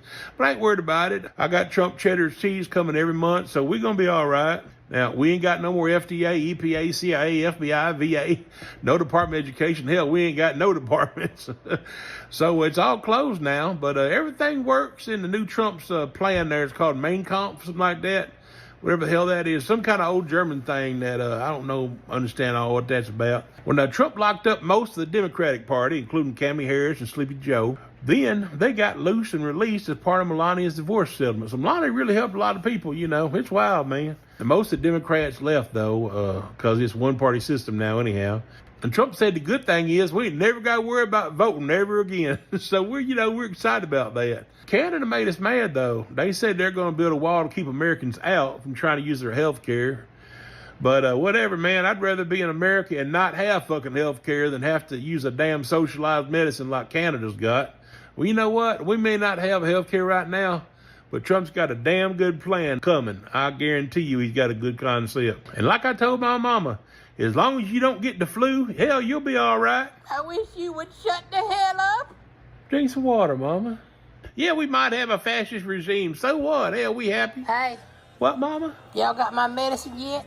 Well, we can't afford it right now, mama, because it's too expensive. But Trump said he got a real good concept coming. You and Donald Trump. Mama! It's been weird. It's been different. I ain't got my Social Security card, you know, no more. My Social Security gone, Medicare gone, all that. But we ain't got to vote no more. So that's one good thing, you know. But anyhow, it's been great here under MAGA 2027, y'all. Been real good. One day at a time. Trump, he's an ordained minister now, and he built the biggest fucking mega church in the whole world, man. Multi-billion-dollar church, tore down the White House and built it right there where the White House was, man. It's amazing. And now we're a theocracy, and so that's cool, you know. Everything's about Jesus now. You know, every Sunday I send 30% of my check to him and, you know, to help him, and I'm supposed that goes to God. Trump has a direct connection, he said, now to God, you know. So we're happy about that, but I ain't worried about it because Trump said Jesus is going to let all that money trickle back down to me. So it's been kind of hard. Jesus is preaching the laugher curve. I appreciate this guy's incredible. On us, you know, we're in a depression, a nation right now, and we had to let mama go. It's one more mouth we had to feed, you know, but I'll be getting my cheese soon, and everything's gonna be all right. And hey, we ain't had to cook our dog, you know, like Jimmy did.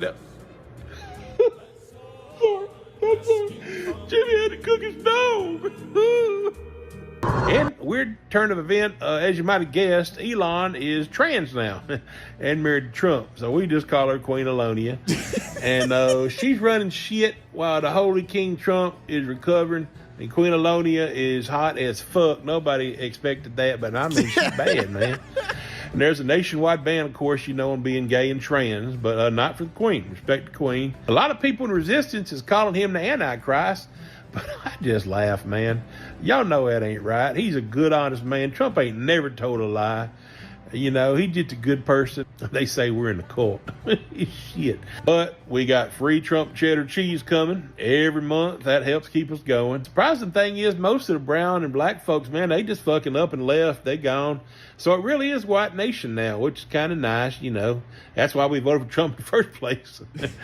So now we did wind up having to eat our dog last week. It was kind of bad, and we couldn't afford to feed Mama anymore. You know, she's gone now. But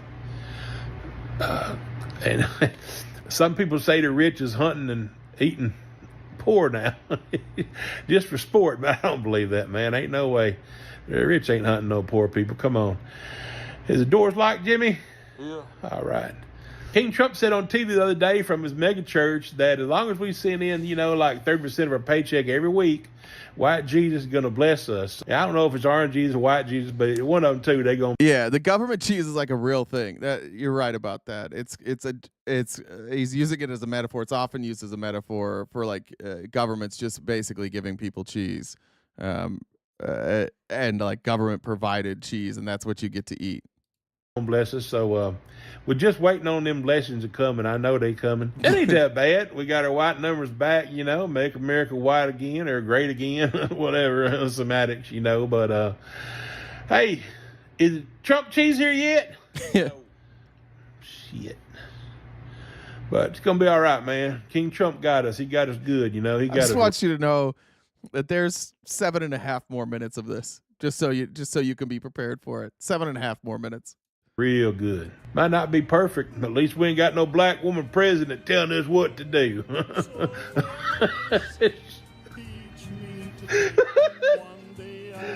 Somebody help me. One day at a time. Trump called him having sex with a futon.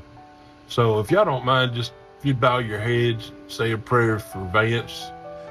Lord Jesus, we just come to you today of humble hearts. Please take care of J.D. Vance. Look over him in his hard time in his life. I would have never thought about that, about, you know, fucking a couch or futon or whatever, but if you would just keep him in your prayers, we'd appreciate it. Ain't no more King Lord Trump. Now it's King Lord Putin. I don't know what the hell all it is, but we under Russian command right now. Trump's working with him, though, and Elon and whatnot. Trump converted all the Teslas, or Trumpslas, they call them now, to gas. So the pollution's real bad and whatnot, but we hanging in there, you know. Besides that, man, I never saw that coming, though. Who would have guessed that Putin would have turned against us, you know, and took over the nation? I got my Trump cheese, so I'm happy about that, man. Great Depression with Putin here is probably going to be over now, you know. We're a white nation now. We ain't got to worry about them damn Mexicans and black folks, you know, or having a black woman for president, you know. But hell, man, 2030 is all right. It's just, you know, it's just different. You got to get used to it, you know. Vladimir Putin, man, he's just controlling the world. You know, it ain't no more MAGA now. It's Mr. Gay, make Russia great again. It's kind of weird, but it's what it is, man. And I think Trump probably made a deal with him because Trump's on Mars. So Trump gave, if I understand it correctly, Trump gave Vladimir Putin America, and then Trump gets Mars. So Trump got Mars. He's down there in retirement on his Mar-a-Lago resort. But yeah, sad news is Queen Alonia left Trump for Vladimir Putin. They done got divorced and all that. They dating pretty hot and heavy. And Alonia, man, she's still hot as fuck. She's getting a new AI brain, though. She never did have a lot of empathy or emotion, so she got this new AI brain they talking about that they developed, and she's just going to be getting more robotic parts and all, so she's going to, I guess, just kind of fulfill who she's supposed to be as a robot, I guess. And living under communism, you know, it's different. I mean, you know, but Putin, he's trying to be fair. Everybody gets the same shit, you know. Just there ain't no freedom of speech, ain't no freedom of religion, ain't no property rights, and ordinary capitalism is criminalized, you know. We voted for Trump. We lost America. Now we're under Mr. Gay, so make Russia great again. But hey, it's what it is, man. I guess y'all's big question is, back in 2024, did we do the right thing? Nominating Trump, voting for him, making America white again, all that, no black president to tell white people what the fuck to do. Yeah, I think you did the right thing. Of course you did.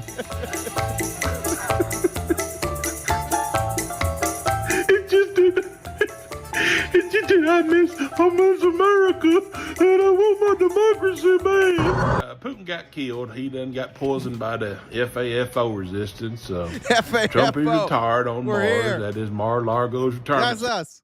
We show up in 2032. That's us. We showed up and we took care of Putin. Center. But he's getting up in age, you know. He's got dementia, y'all, pretty bad now. He's in a gold wheelchair. They say he just keeps asking for 14-year-old prostitutes and calling everybody N-word every day. But the good news is Queen Alonia is in charge now.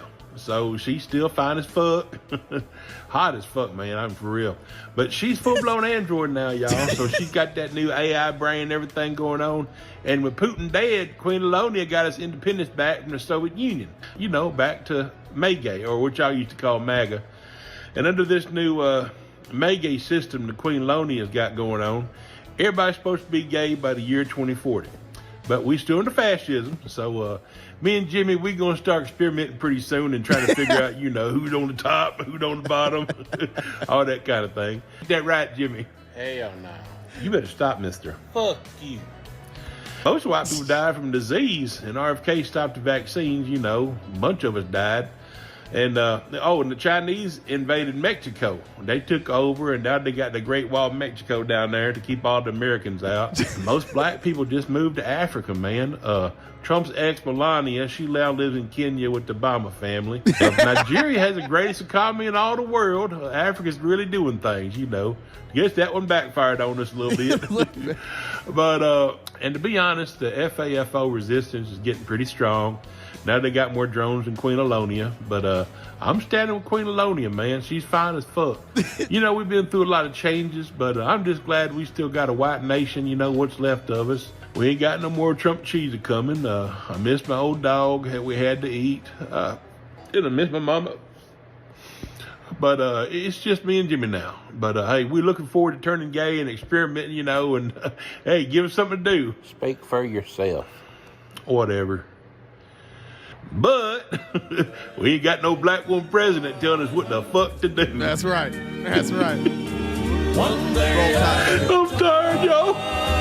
Please help me. Don't let Trump become president, y'all. No matter what you do, please don't let him become president. Stop it, y'all.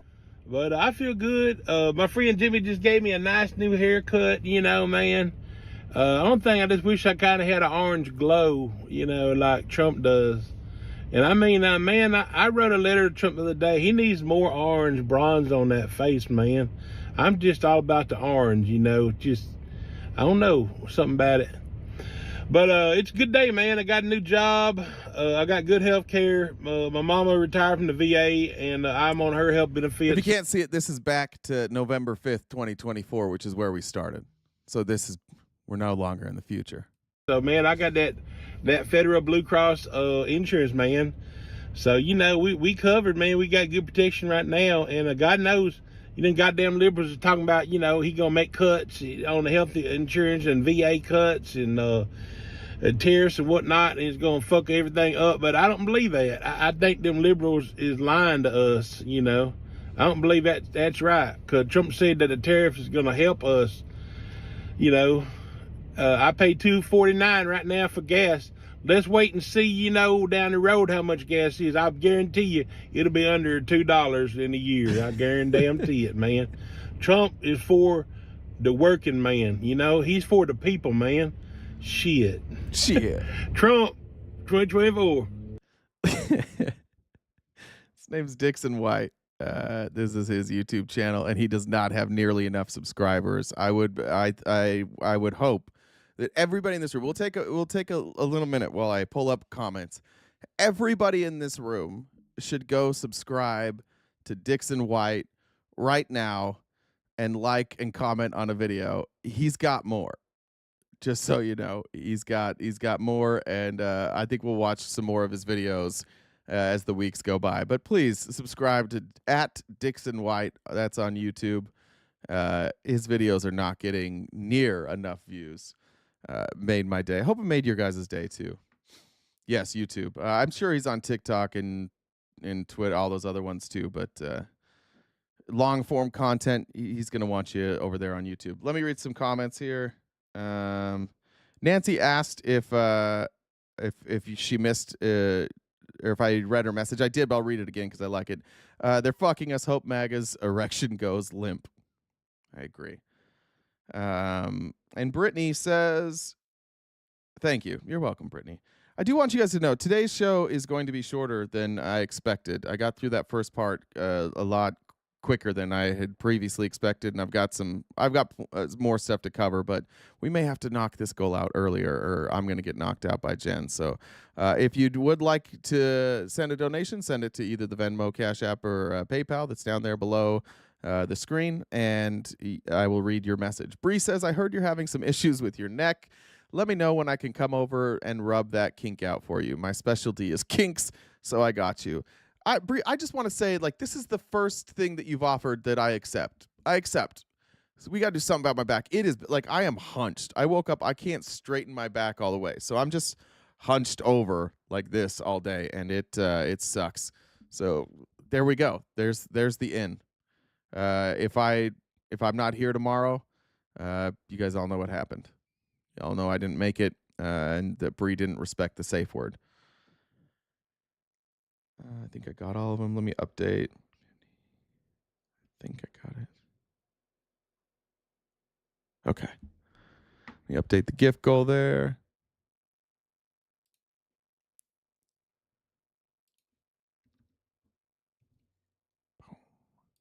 Got it. Safe words. Bree says safe word?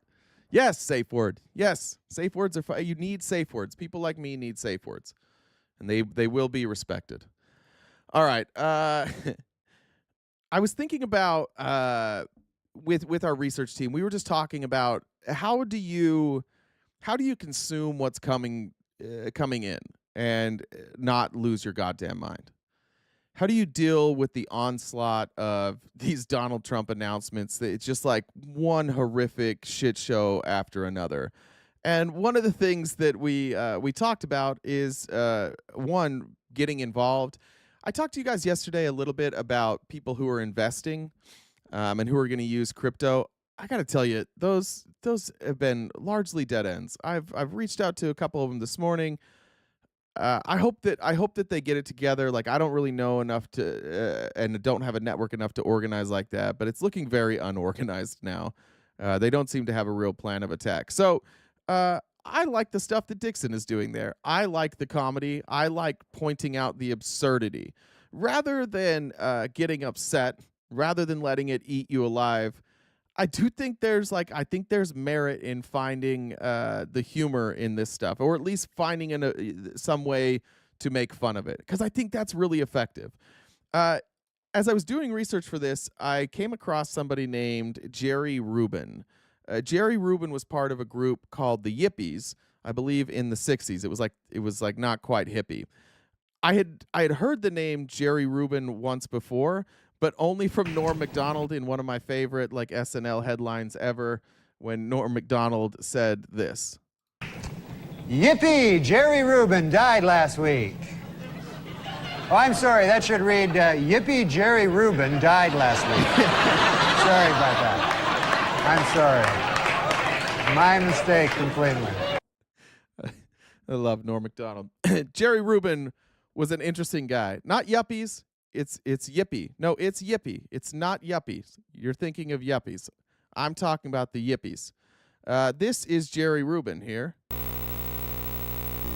And let's see. This is a speech that he gave called America is the Roman Empire. And this was in 1969. Sorry about the staticky sound, but media wasn't the same in 69.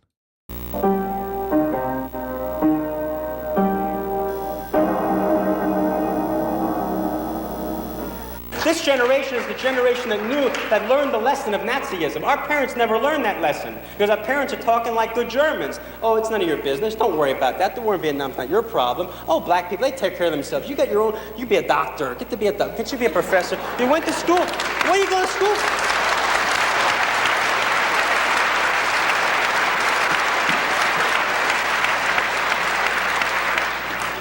to school and get a degree, degree. What is anyone in the school for? Are you in the school for a degree? Let me tell you, the Yippies print free degrees. If anybody wants a degree, say, Ma, I got a degree. Now, before you discount him, what Jerry Rubin did is he co-opted every single thing that came at him. Like, if you call him a name, he embraces it. If you look at my TikTok profile, you'll see that like I list myself as a liberal soy boy beta cuck. And that's because if somebody calls me a liberal soy boy beta cuck, I already called myself that. And it doesn't really carry any weight. I've already owned it. And if that's the entirety of their argument, then they're stuck, right?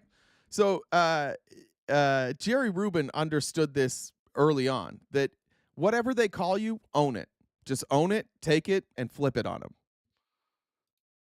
Don't ask me how I got it, but it's a degree. It's signed by Jesus Christ.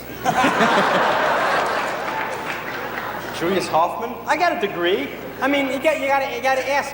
I believe that every generation has the right to make a revolution, and that every generation has the right to create its own history. And I don't think that we have to, I don't believe in my country right or wrong, I don't think that we have to follow out the mistakes of our fathers, you see? And that's what Spiro Agnew's talking about, because they know that we ain't gonna follow their mistakes. They may consider the Chinese, and they may consider the Vietnamese, they may consider the Viet Cong their enemies, but they're my brothers, not the enemies, you see? Dig it. Like that, I love that type of idea. Everybody that MAGA calls their enemy, everybody that they point to, that we point to and say, like, why are you calling these people the enemy? Like, those are our brothers. Those are our sisters. Those are our friends. That's our family, right? Every single person they turn against should be welcomed into our movement, whether we agree with everybody or not. I'm going to show you some surprising videos. You might be surprised that I agree with them, but you'll be surprised at some of the people and the way that they speak. But there are people all around this world, all over this country, that see the absurdity of Donald Trump, that they're fearful of fascism taking place, and those people are on our side. Whether they're voting with us or not, like, just sharing the same content, just getting the same messaging out there is very, very impactful.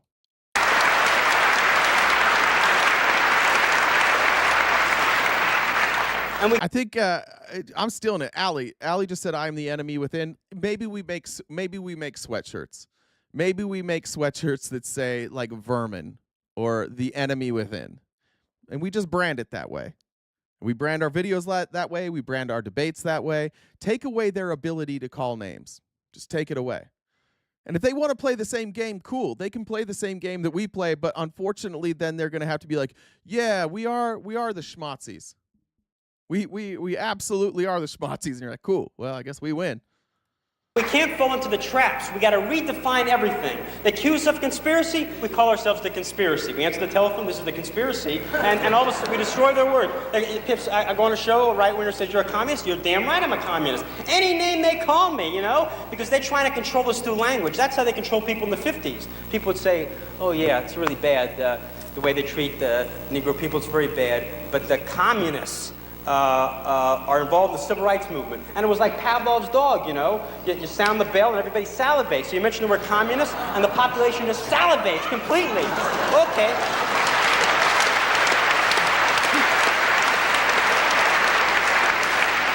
See, so they're trying to get us to salivate. They're trying to teach us to salivate. We don't salivate. We hear the word communist and we don't salivate. I think of Che Guevara. That's my hero. I feel good when I hear that, And there's no words. Anarchist, good word. There's no word they got, You don't take baths? I haven't taken a bath in 6 months.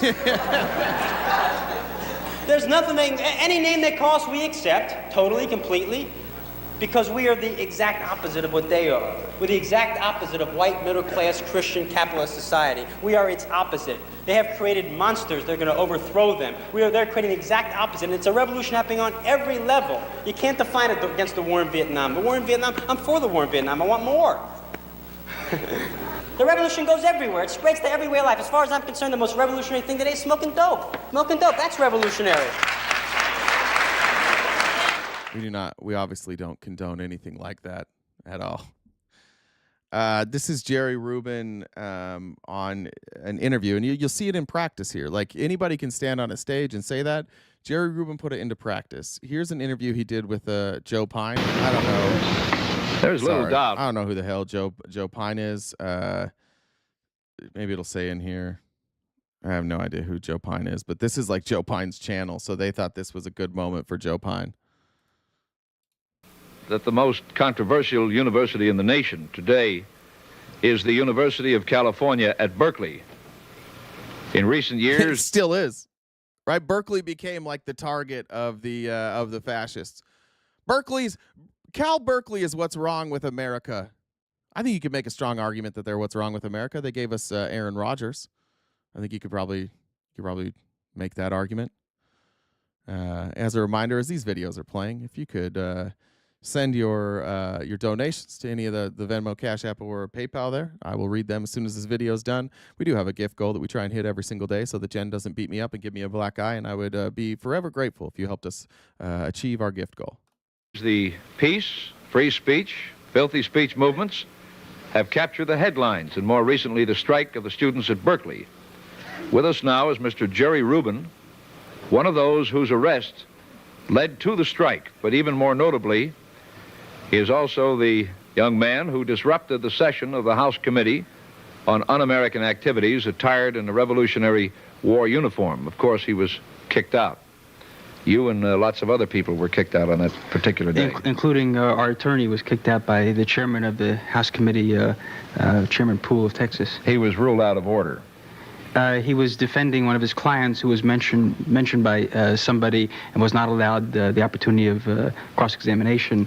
At this point, a very unusual event happened. Chairman Poole asked Mr. Conoy to stop. Mr. Conoy continued, and by the neck, he was dragged out, which was a very unusual activity in a congressional committee. Well, he did start to scream, and he was illegal. He was unlawful. In addition to being disorderly, he was doing something that was not in keeping with the rules and regulations of the committee, which they do not extend to attorneys the power of cross-examination. You're aware of that? I think that the dragging out of Mr. Conoy is a serious embarrassment for everybody in Washington. Just after we went off the air, Mr. Rubin asked me if I really disliked him as much as I seemed to from my last remarks before the commercial. And I said, yes. Yeah. You really hate me this much? Yeah, I do. Jerry Rubin's is a problem. Like this part so far, like it's not that interesting. But the reason I showed this interview is like Jerry Rubin became a person who people just had contempt for. In a way, like that's kind of how Donald Trump rose to power. People had contempt for him, rightfully so. And then it got sometimes like it became consuming for people. And people saw people consumed by Donald Trump, and they saw people consumed by the fear of Donald Trump, and they thought, I don't want to be hysterical like that. And the point of showing these videos is to say that like the hysteria, the way that we react to things, like it can have a positive, negative, or no effect at all. And it's important, I think, with Jerry Rubin, like he knew that in that speech in front of everybody, he could go out there and he could say wild things. Here, what he's going to do is he wants to make this person look like they're not rational. Why do you hate me so much? What's wrong with what I'm saying right now? Why do you have a problem that I'm standing up for the gay people? Why do you have a problem that I marched with the civil rights movement? I don't get it. Why do you hate me so much? Like his understanding of the media game, and I think what he does better than maybe anything is matching the energy of the person that he's sitting with. And in every scenario, he's able to come off as a sympathetic figure. Why? One, because everything he stands for and everything he's fighting for is good. Right? He's fighting for the good of the people, and he's not going to get distracted by, you know, a lot of us. We might be advocating for universal health care, and they're like, oh, you're just a communist, you're just a socialist. Yeah, cool, I'm a communist, I'm a socialist. But why do you think health care is bad? Why do you think it's bad to have universal health care? I don't want to be a communist. Cool, don't be a communist. You're a communist, I'm a communist. Why do you think health care is bad? Right? He's able to take every bit of indoctrination that these people have been given to hate socialists, to hate communists, to hate anything from the left, and to worship fascism. that when he takes the barbs and turns it around, asks them the question, they don't have answers for that. I do. I do not say things here that I don't believe. Now, how can I dislike someone I've never met? Well, I dislike the fact that you went to Cuba as Castro's guest in 1964. You claim to know all about the law. You claim to know about the value of the law and free speech, and you want it to come before the American people, but you yourself won't obey the law. You won't obey our laws governing travel in and out of the country. You consort with the enemies of this country. This alone, if you didn't do anything else, is reason enough to consider you a menace. When was the last time you paid income tax? I guess last time, 1960. I don't think this is really relevant to well, you worked issues in of war and 61. peace. Why didn't you pay it in 61? 61. Why don't we discuss issues of war and peace? We will. I mean, why don't we discuss these things? You know. We will. Do you see how difficult it is?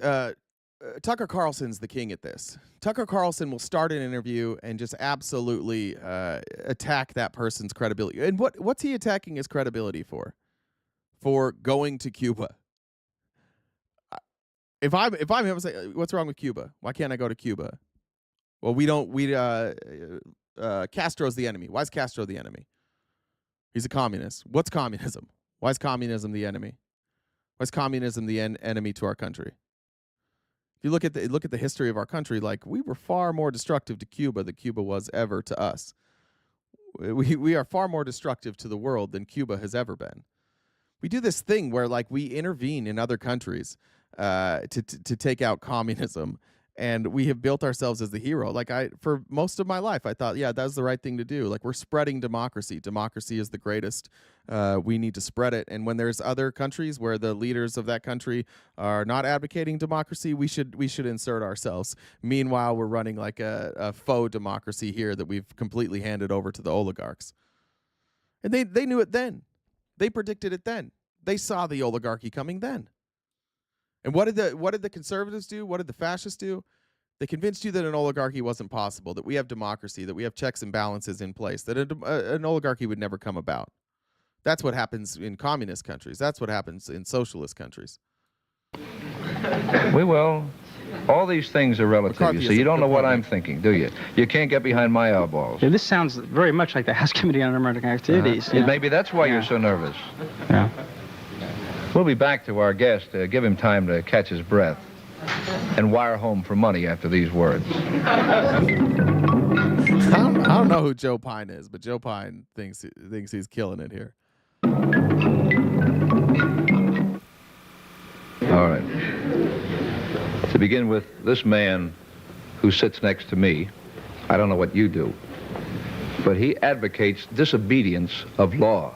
Truck Live. Yeah, Cuba was siding with Russian embargo. Yeah, I know. Cuba sided with Russia. Why does that make them the enemy? Trump sides with Russia, and he's not the enemy now? Why is Russia suddenly not the enemy? See how quickly we adapt? See how quickly Republicans went from Russia's the enemy to Russia is our friend? Mitt Romney ran on Russia is our number one geopolitical foe. The Democrats laughed at him. The Republicans stood by it. And then Trump came in, and because he did business with Russia, you guys were like, no, it's China. It's China now. It's China. Russia's good.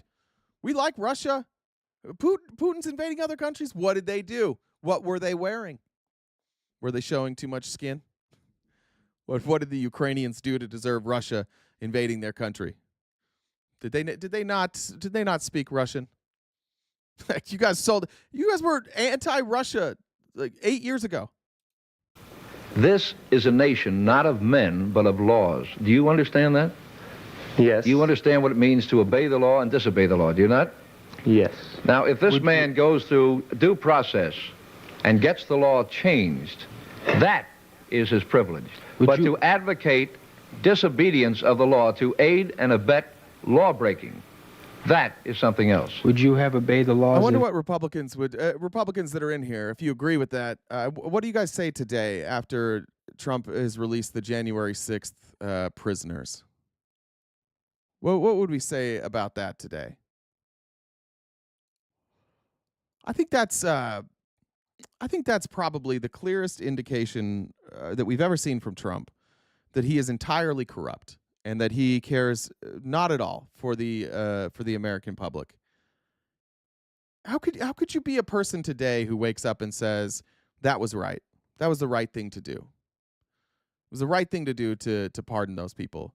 I wouldn't even really have a problem if you pardoned a bunch of those people who trespassed, right? Anybody who got a charge for trespassing, who didn't commit any violence, like, yeah, whatever. It wouldn't bother me. But you saw the QAnon shaman. He gets pardoned, and what did he say immediately? This is a person with clear mental health problems. Yay! I get to go buy pew-pews. What do you think? What do you think that says to somebody like Enrique Tarrio and the Proud Boys? You know how like Roger Stone went to jail and Steve Bannon went to jail. When they came and Donald Trump said, "I support them," pardoned them, at least with Roger Stone, and they got out of jail, and they were seen as heroes. You've just made heroes out of people who tried to overthrow democracy. And one of the things that those heroes did is they had a militia, and they believed that they were Donald Trump's personal militia, and that he was speaking in code to them regularly. And you know who they were friends with? Kash Patel. These are all Kash Patel's buddies. So now you're taking the people who tried to overthrow the government, who were buddies with Kash Patel, and you release them from prison. They're mad. They want retribution. None of us feel safe. I don't think there's any creators out there that feel safe right now, even mentioning these words. And yet we're the enemy to the people, right? We're the enemy. Not the people who actually tried to overthrow our government, but it's us, the leftists. Nazi Germany? If you were in Germany... Sir, we're not in Nazi Germany. No, I'm just addressing myself to your point that we must have absolute obeying of a law. That's what you said. I'm just wondering... I said absolute obeying of the laws until such time as you can have them changed through the American way of life. This is not lying in front of troop trains. This is not marching up and down in a disorderly manner or going into a Senate hearing wearing a tricorn hat and acting like Paul Revere. That's not the way to do it. Look, you are a disruptor. You are a man Klein, that... Are you willing to hear my views? As soon as I finish I don't mine. have to hear you calling me names. If you want to hear my views... Do what you want. You want to walk away? Okay. I think Fine, this is a you walk circus away. and that you're a fool and that we're not in any way discussing... You're a liar and a danger to the country. Eat shit. I love that. He's just like, fuck it. I'm fine. I'm out.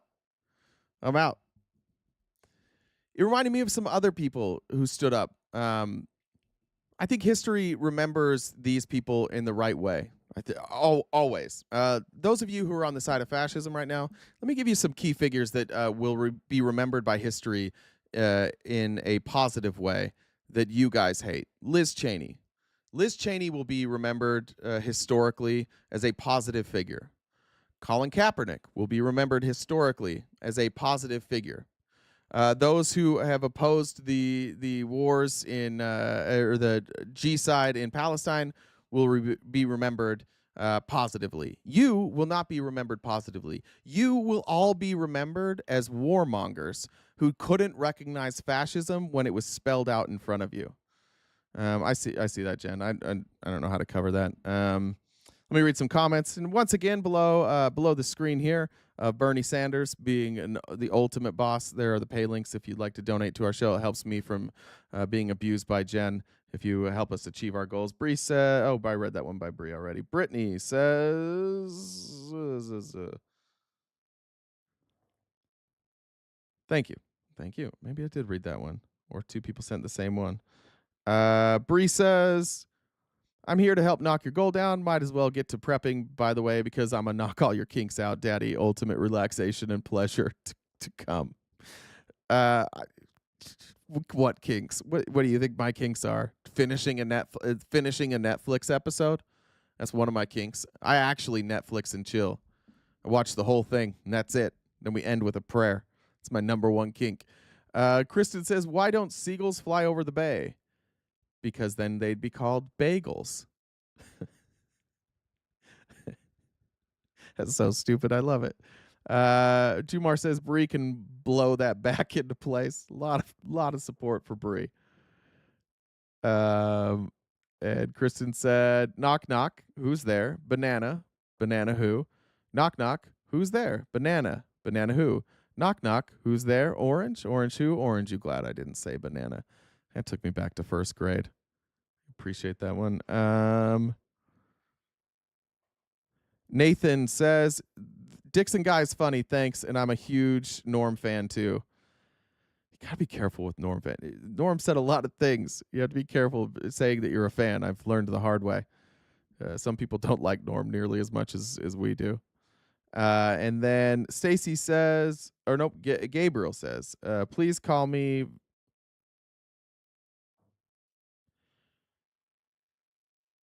Please call me Via. Oh, shit, my bad. PayPal won't let me change my name till my new ID comes. Thank you for still doing these lives. They have pulled me out of my depressive episode from coming to terms that I am trans in this crazy world. Yeah, dude, you're with us, though. You're good. We got you.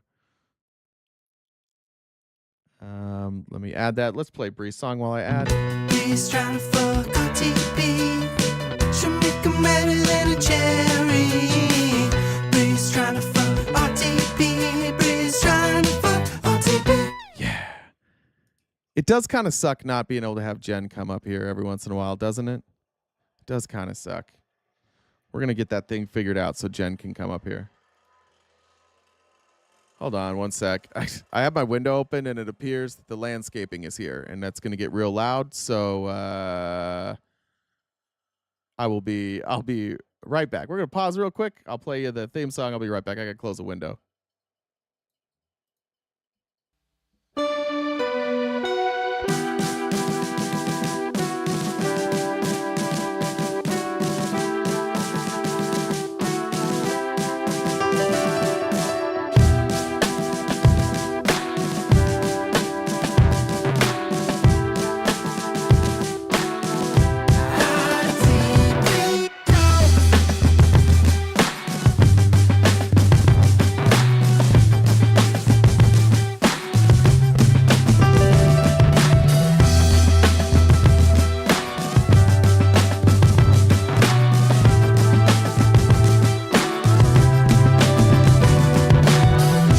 All right, we're back. Thanks, Bider, for that beautiful music, and thanks for Jen for that new cool screen. How cool is that?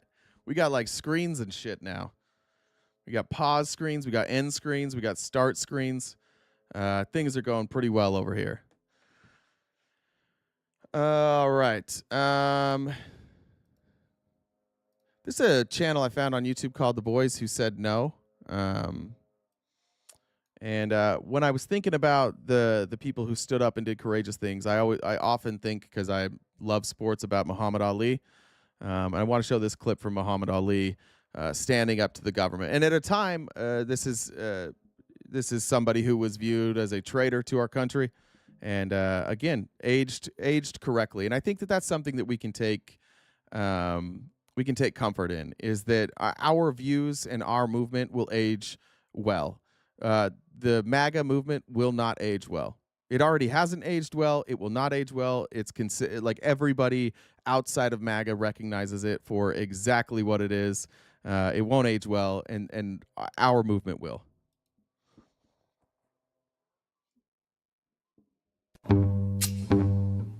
It has been said that I have two alternatives: either go to jail or go to the army. But I apologize. I can't remember if this is the video that drops a slur, but it may, and I apologize in advance. I would like to say that there is another alternative, and that alternative is justice. Ladies and gentlemen, Mr. Muhammad Ali has just refused to be inducted into the United States Armed Forces. He refused induction on the grounds of his religious convictions on war. My conscience won't let me go shoot my brother or some poor hungry people in the mud for big powerful America and shoot them for what? They never called me nigger. You know, Muhammad Ali is really important in this because when Ali refuses induction, there's a famous column in the New York Times written by Tom Wicker where he just wonders out loud what would happen if you had 100,000 Muhammad Alis. You had 100,000 people who were prepared to do what Muhammad Ali just did. You would bring this war to a stop. So the draft resistors set that kind of as a goal. It took an all-white jury less than a half hour to find Muhammad Ali guilty of all charges and specifications. He was sentenced to the maximum, 5 years in prison, and was fined $10,000. No, I won't be afraid. No, I won't. I find nothing amusing or interesting or tolerable about this man. He's a disgrace to his country, his race, and what he laughingly describes as his profession. He has been found guilty. He is out on bail. He will inevitably go to prison, as well he should.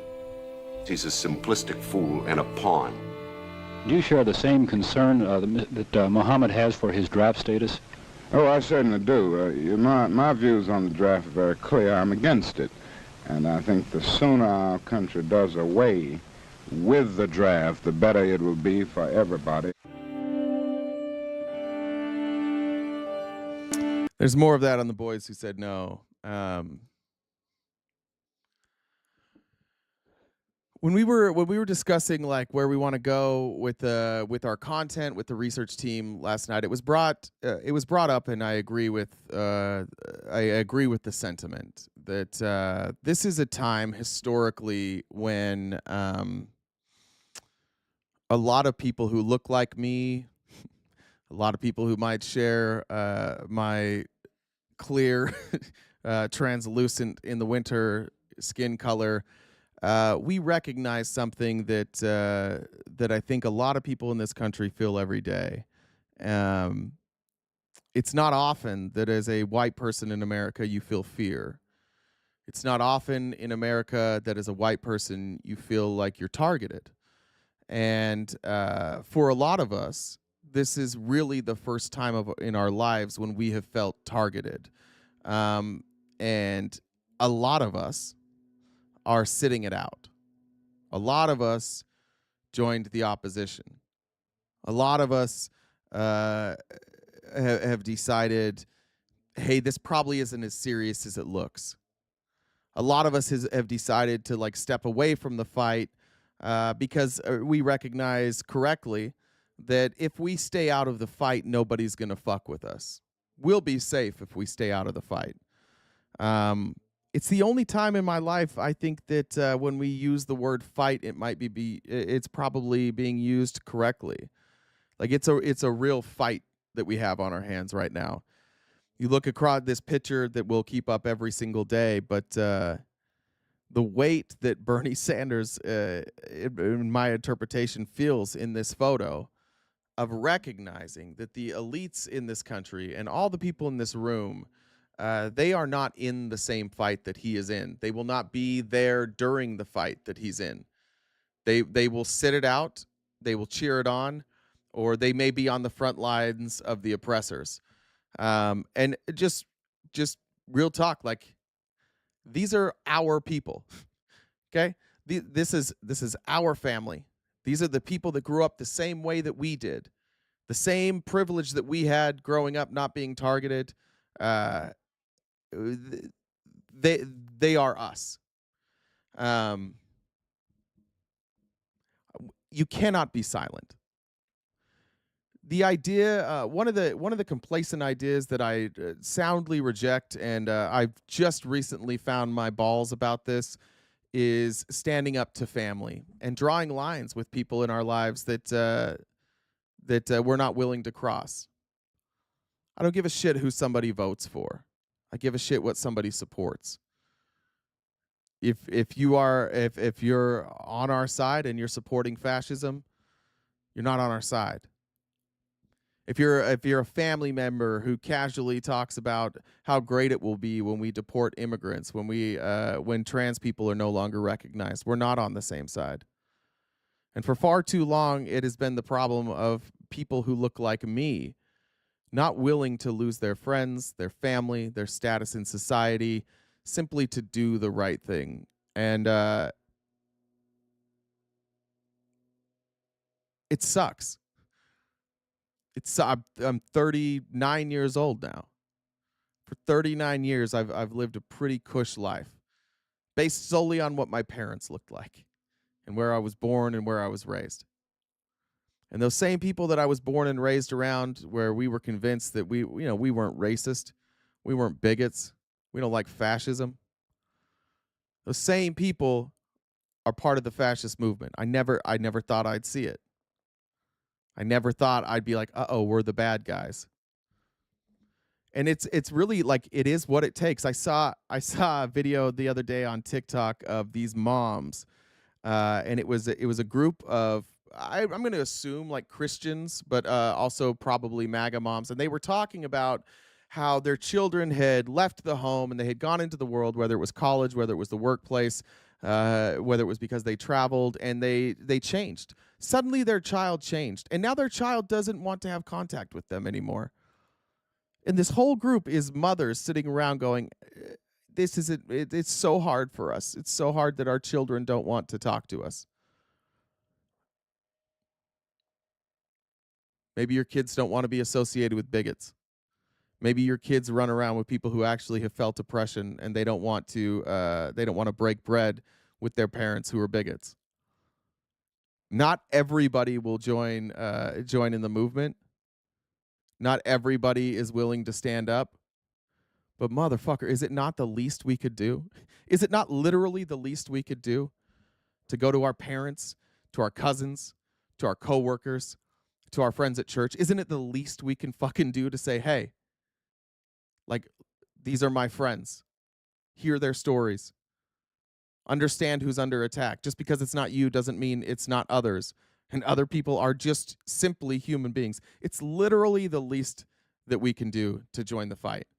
And there are ways to join the fight. There are ways to join the movement. There are ways to make an impact that don't require you writing 500 letters to your favorite congressman.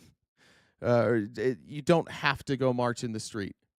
It literally is as simple as drawing a line. And the line is not, if you don't vote Democrat, I can't be your friend. The line is, stop supporting shitty things. If Donald Trump comes out and starts raiding and breaking up families, I don't stand with you. Like, I don't want to hear it from you that this is okay. When he starts going after homeless populations and saying, let them starve, or let's round them up and throw them in prison and turn them into slave labor, we say, no, I don't stand with that. It's as simple as that. The moments that most of us that have been raised like me have, where we just have to pick our battles with our family, like, I think that moment is over. We tried it that way. We tried like, hey, let's pick the battles. Let's keep the peace at home. I would rather my entire family hate me than watch our country burn. I would rather my entire family hate me than have one of our friends here who has dealt with being marginalized their whole life saying, "Where were you? What, you couldn't stand up in front of your own family?" And frankly, I think that's the part that like most of our friends and family don't understand, because they don't have friends who are marginalized. They don't know people who are marginalized. They don't interact with people who are marginalized. Because if they did, they would change. Some of this stuff needs to be forced on them. Some of these videos, some of these conversations need to be forced on them. And it's not going to be that effective to say, like, look at this video of Donald Trump talking about women. Like, they've already decided that. It's got to be real world stories. It's got to be real impact. And it's got to come at a cost. Our family, our friends, our neighbors, they need to understand that that there are lines in society that we get to draw. And the line is simply humanity. Like, treat people humane, or you don't get to be in my life anymore. I recognize that for a lot of people that's scary. It's scary for me. I could have been a better advocate throughout my life. I could be a better advocate now. But that's a line everybody can draw. That's something literally every single person in these lives is capable of. Every one of us is capable of just standing up to our family, our friends, our neighbors, and saying, "No, like I'm not with that, and I don't know why you are." Make them explain why they're with it. I have some advice. I have some protest advice, and then I'm going to run out of content. It'll probably take the next 30 or 40 minutes. Before I get to the protest advice, and I promise you this is great advice, I'm going to give you guys all some inspirations of how you can be an activist. But before I do that, let me check comments. And please, again, I hate doing it, but we put in an insane amount of work for this, and we do rely on donations until we get advertisers to keep this going. So please, if you can, donate to the Venmo, Cash App, or PayPal there below, and let's help knock out this goal. Bree says, Jay, you better preach. White people, it's your time to do something about this system that you've been complicit in. Time to be uncomfortable for a while, and that's okay.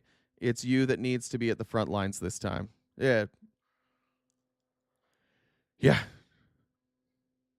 Terry says, I feel like Donald Trump has rescinded the 1964 Civil Rights Act. Essentially, he has. Diani said, I literally gave you a free massage from the Shocker House.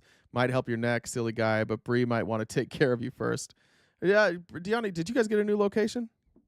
Last time I talked to you, you guys were switching locations. But you did offer that. Brandy says, what does the horny toad say? Rub it. Thanks for all you do. Thank you, Brandy. Got that one.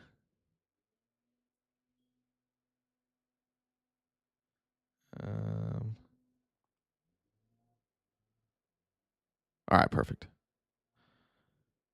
Let me do some quick math. Oh, one more came through. Let me do some quick math, and then I'll get there. Kelsey said, oops, I just clicked on your name, not the message. Please don't mention my last name again. I appreciate all that you do. Sorry about that. I try very hard not to read last names anymore. Okay, so that's 10, 20.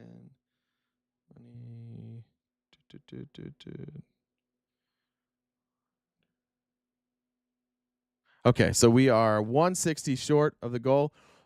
We got about a half hour, and I'm not going to stop to check messages until the very end. It would be absolutely incredible if at the end of this we were good to go. What did I say? I said 160? I think that's what I said. All right.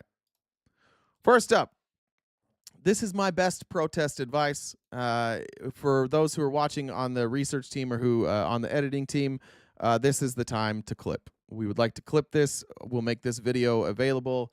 But I just want you to know this is my advice for anybody based on nearly 45 minutes of research. Almost 45 minutes of research this morning. Let me get over here to my Google Drive. As I made my very first Google slide. It's my very first Google slide ever. Protest like a pro. Strategy plan 2025. I haven't put RTP Talks down there. Number 1. Make sure you understand what you're protesting. When you go to a protest, make sure you understand the words that are on your signs, the words that you're chanting, because if you don't, it can look, whoops, oh shit, I'm cheating. No, get out of here. No, stop. Start it over. Shit, I'm bad at slideshows. Otherwise, you could look like this.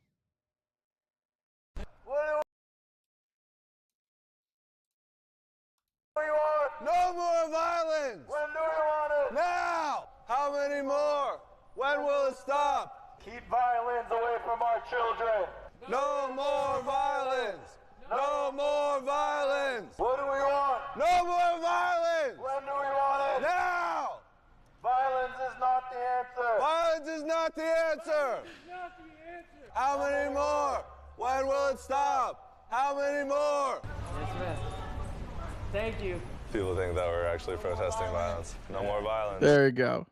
You got to know what you're protesting. It's the most important part. Secondly, do not wait until you are furious. Do not be like this Canadian. Do not wait until you're so mad your blood is boiling. Start now. Even if you're just a little mad, start now. Be like this Canadian.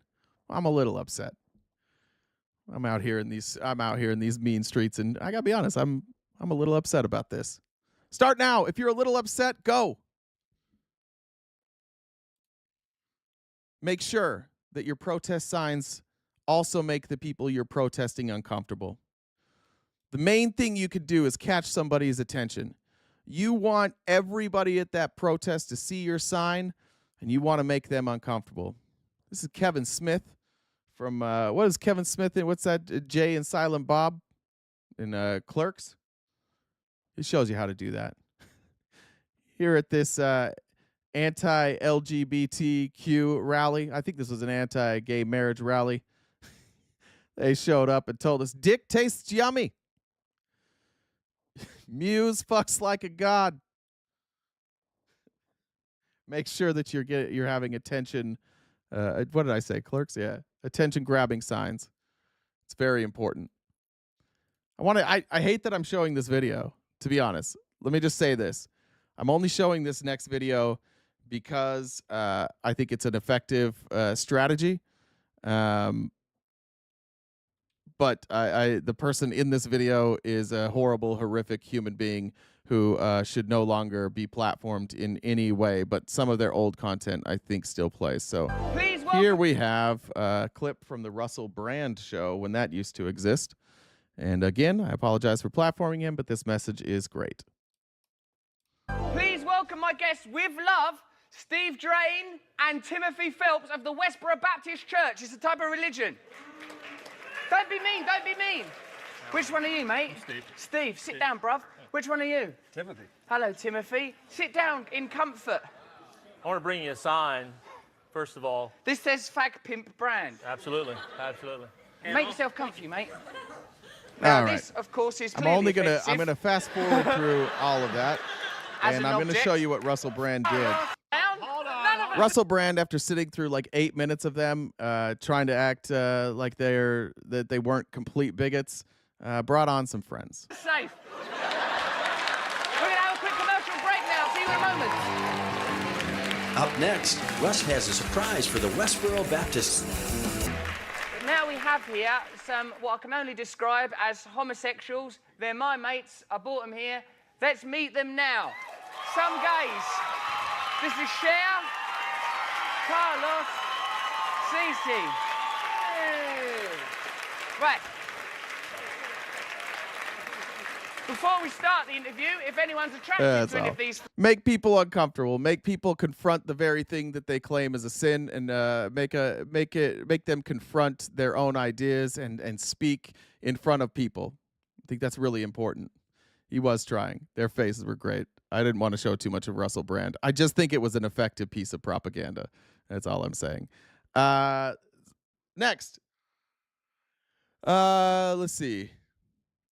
Even if you aren't sure what you're protesting about, you can still show up. Even if you're not entirely sure, but you know you want to make a difference, you can still show up. Not usually a sign guy, but jeez. I appreciate that. I appreciate this, man. You don't have to know. If your friends are going and those are good friends, you can go protest with them. You can figure it out when you get there, but make a sign that makes a lot of sense. Maybe if you're not a person who likes crowds, maybe if you're a person who's immunocompromised, maybe you're somebody who is not terribly mobile, maybe you're a person who just prefers to stay at home and not protest out in the streets, you too can protest. You can use arts and crafts. I'm so angry. I stitched this just so I could stab something 3,000 times. You can make some crafts. You can sell them on Etsy. It's not even a joke. Make some crafts. Sell that shit on Etsy. Make people laugh. Let your rage mix with your craftiness. I think it's a great idea. I would love to see weekly submissions from you guys of your best crafts. If you're in the Discord, perhaps we can make a new channel, or you can just send them to me. You can DM them to me if you want. I would love to see your crafts, your crafts of anger. I'm a big fan of that. If you are not a public speaker, stay and support, but make sure that those who are effective messengers are being heard first. This wonderful woman says, I yield my time to fuck you. That's I'm yielding my time to. Somebody else is speaking, but also just a reminder, go fuck yourselves.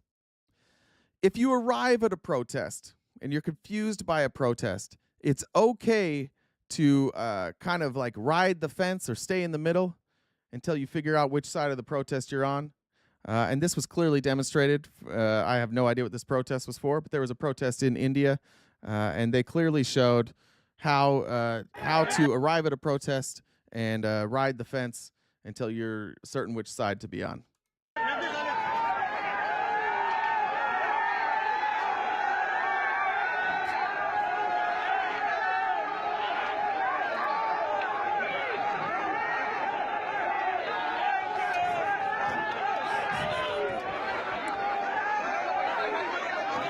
Oh, no. Oh, no.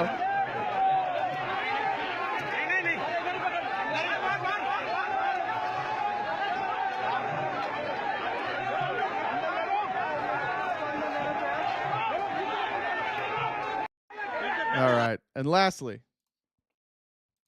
don't be afraid to evolve the protest when new information or new people are added to the protest. I will show you a video. Don't be afraid to add new voices and adapt your protest. War is wrong. War is wrong. War is wrong. War is wrong, except for the Second World War. War is wrong, except for the Second World War. What are you talking about? World War II, fighting fascism. Nothing wrong with that. It's true. War is wrong, except for the Second World War. War is wrong, except for the Second World War and the American Revolution. What? American Revolution? Yeah, fighting for independence from the British. Can't argue with that. War is wrong except for the Second World War and the American Revolution. War is wrong except for the Second World War and the American Revolution and the Crimean War.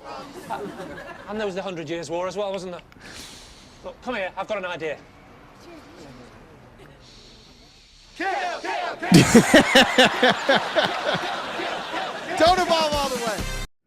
Don't go all the way. Be careful. You can be radicalized and go too far.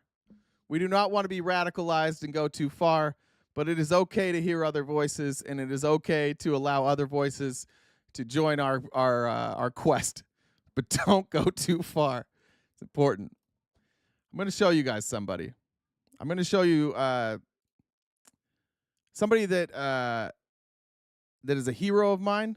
I'm going to mute this real quick because I don't want you to. I'm not going to tell you this person's name because I do not want to poison the well.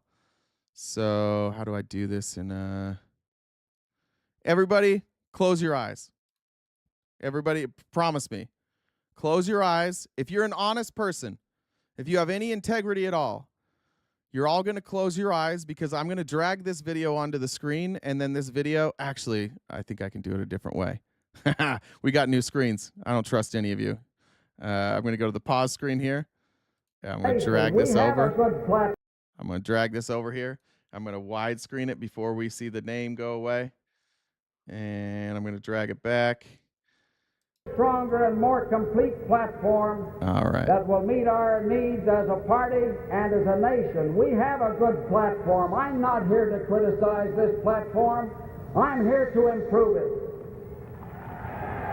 I want you to know this is at a Republican convention in the 1960s. I make this urgent plea for your open minds and hearts for the purpose of giving the candidate You can open to them be now. selected by this convention a better opportunity to win this fall. The strongest personality on earth cannot deal with the problems of this nation except upon the basis of correct principles. This is a person who is advocating against a strong man. That's what he's talking about right there. And you guys can see who it is now. This is George Romney. This is Mitt Romney's dad. Mitt Romney's dad was running to be president as he had been the governor of Michigan, where he governed over a pro-union legislature, where he was a pro-union person. He marched with Dr. King, and marching with Dr. King is what killed his presidential bid. And here's George Romney, like his son, standing up in front of a group of people who didn't want to hear a goddamn thing about being taken over by a strongman, and warning Republicans. And then 1964 about falling into fascism.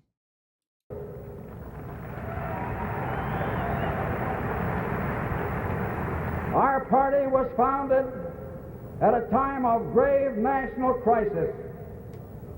It was our mission at our birth under Lincoln to preserve this nation established by divine providence with a divine destiny. The nation and its destiny were imperiled not only by the irreconcilable conflict between slavery and freedom, but also by the extremism of that time. And the extremism and lily white Protestantism destroyed the Whig Party and brought the Republican Party into being. The lily white Protestantism, the things he's talking about, the Whig Party that existed was destroyed. It was destroyed because there were enough people even then who said, like, we're not doing this. Like, we're not doing this white nationalist shit. And that's how the Republican Party came to be. That's how the Whigs were destroyed. The extremists of that day called themselves the sacred cult of the Star-Spangled Banner officially. They were known popularly as the Know-Nothings. While their political leaders sought refuge in silence, while other political leaders did, Lincoln spoke out as forcefully against the Know-Nothing extremists of his day as he did about slavery. He attacked both as a violation of the source of freedom and greatness. He attacked both slavery and know-nothing extremism as a violation of the principle of the fatherhood of God and the brotherhood of all mankind. And had Lincoln ignored the know-nothing extremists of his day, he would not have been President of the United States and saved the nation. I want you to notice the lack of applause here, just in the crowd.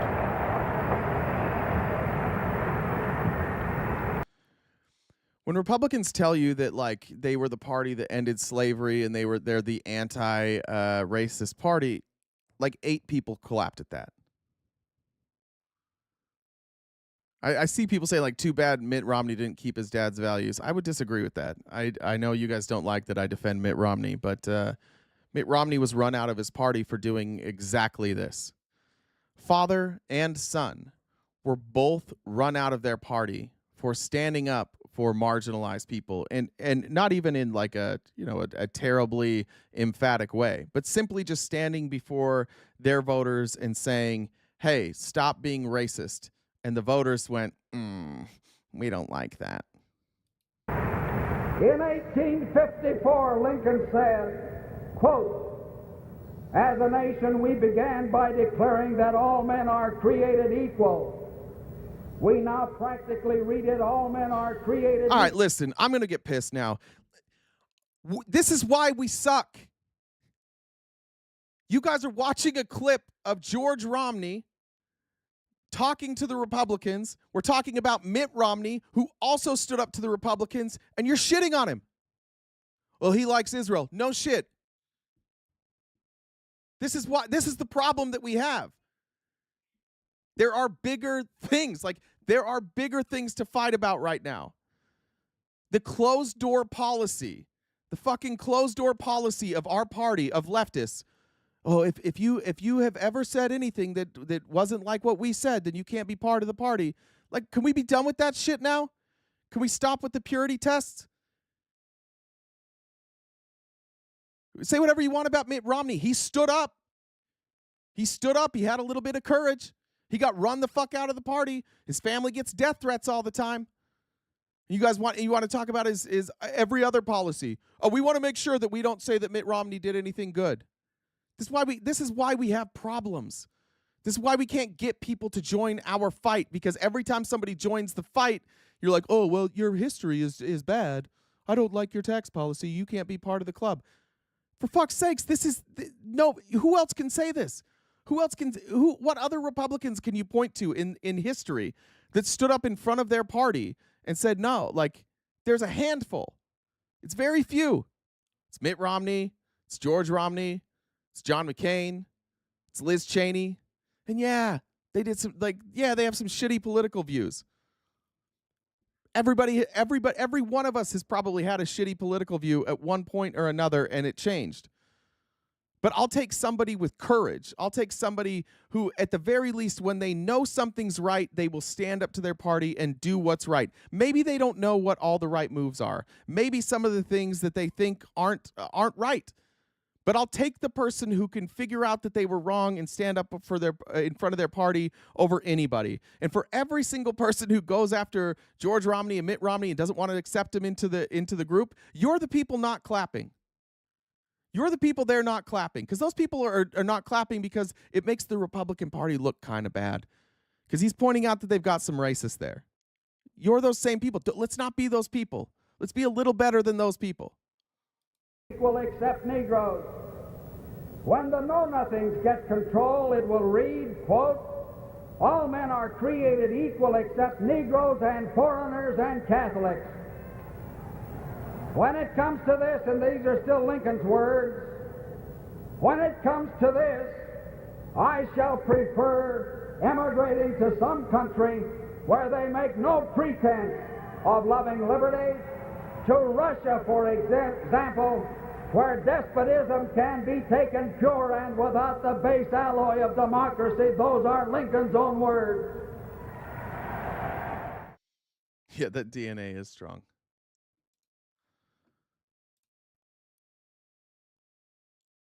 Joe Biden understood that. Of all the things that Joe Biden wasn't great at, hated his policies on Israel. We all have gripes with Joe Biden. But Joe Biden and George Romney are essentially the same person. And the vitriol applied to George Romney and Mitt Romney isn't applied evenly when it comes to Joe Biden.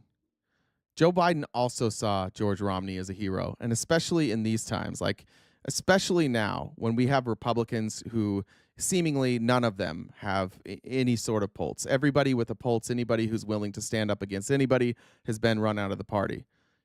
Biden understood that. And as one of his last acts in giving out congressional medals was to George Romney. Accepting on behalf of George W. Romney is Mitt Romney.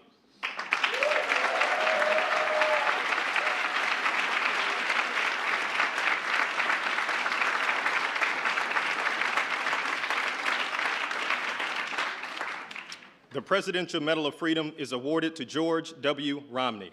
Born to humble beginnings as the son of Mormon missionaries, George Romney developed a deep belief in the idea that everyone deserves a fair shot at the American dream. As a respected auto executive and three-term Republican governor of Michigan, he served as Secretary of Housing and Urban Development, advanced civil rights, tackled poverty, and stood up for everyday Americans, embodying an enduring faith in God and a love of country.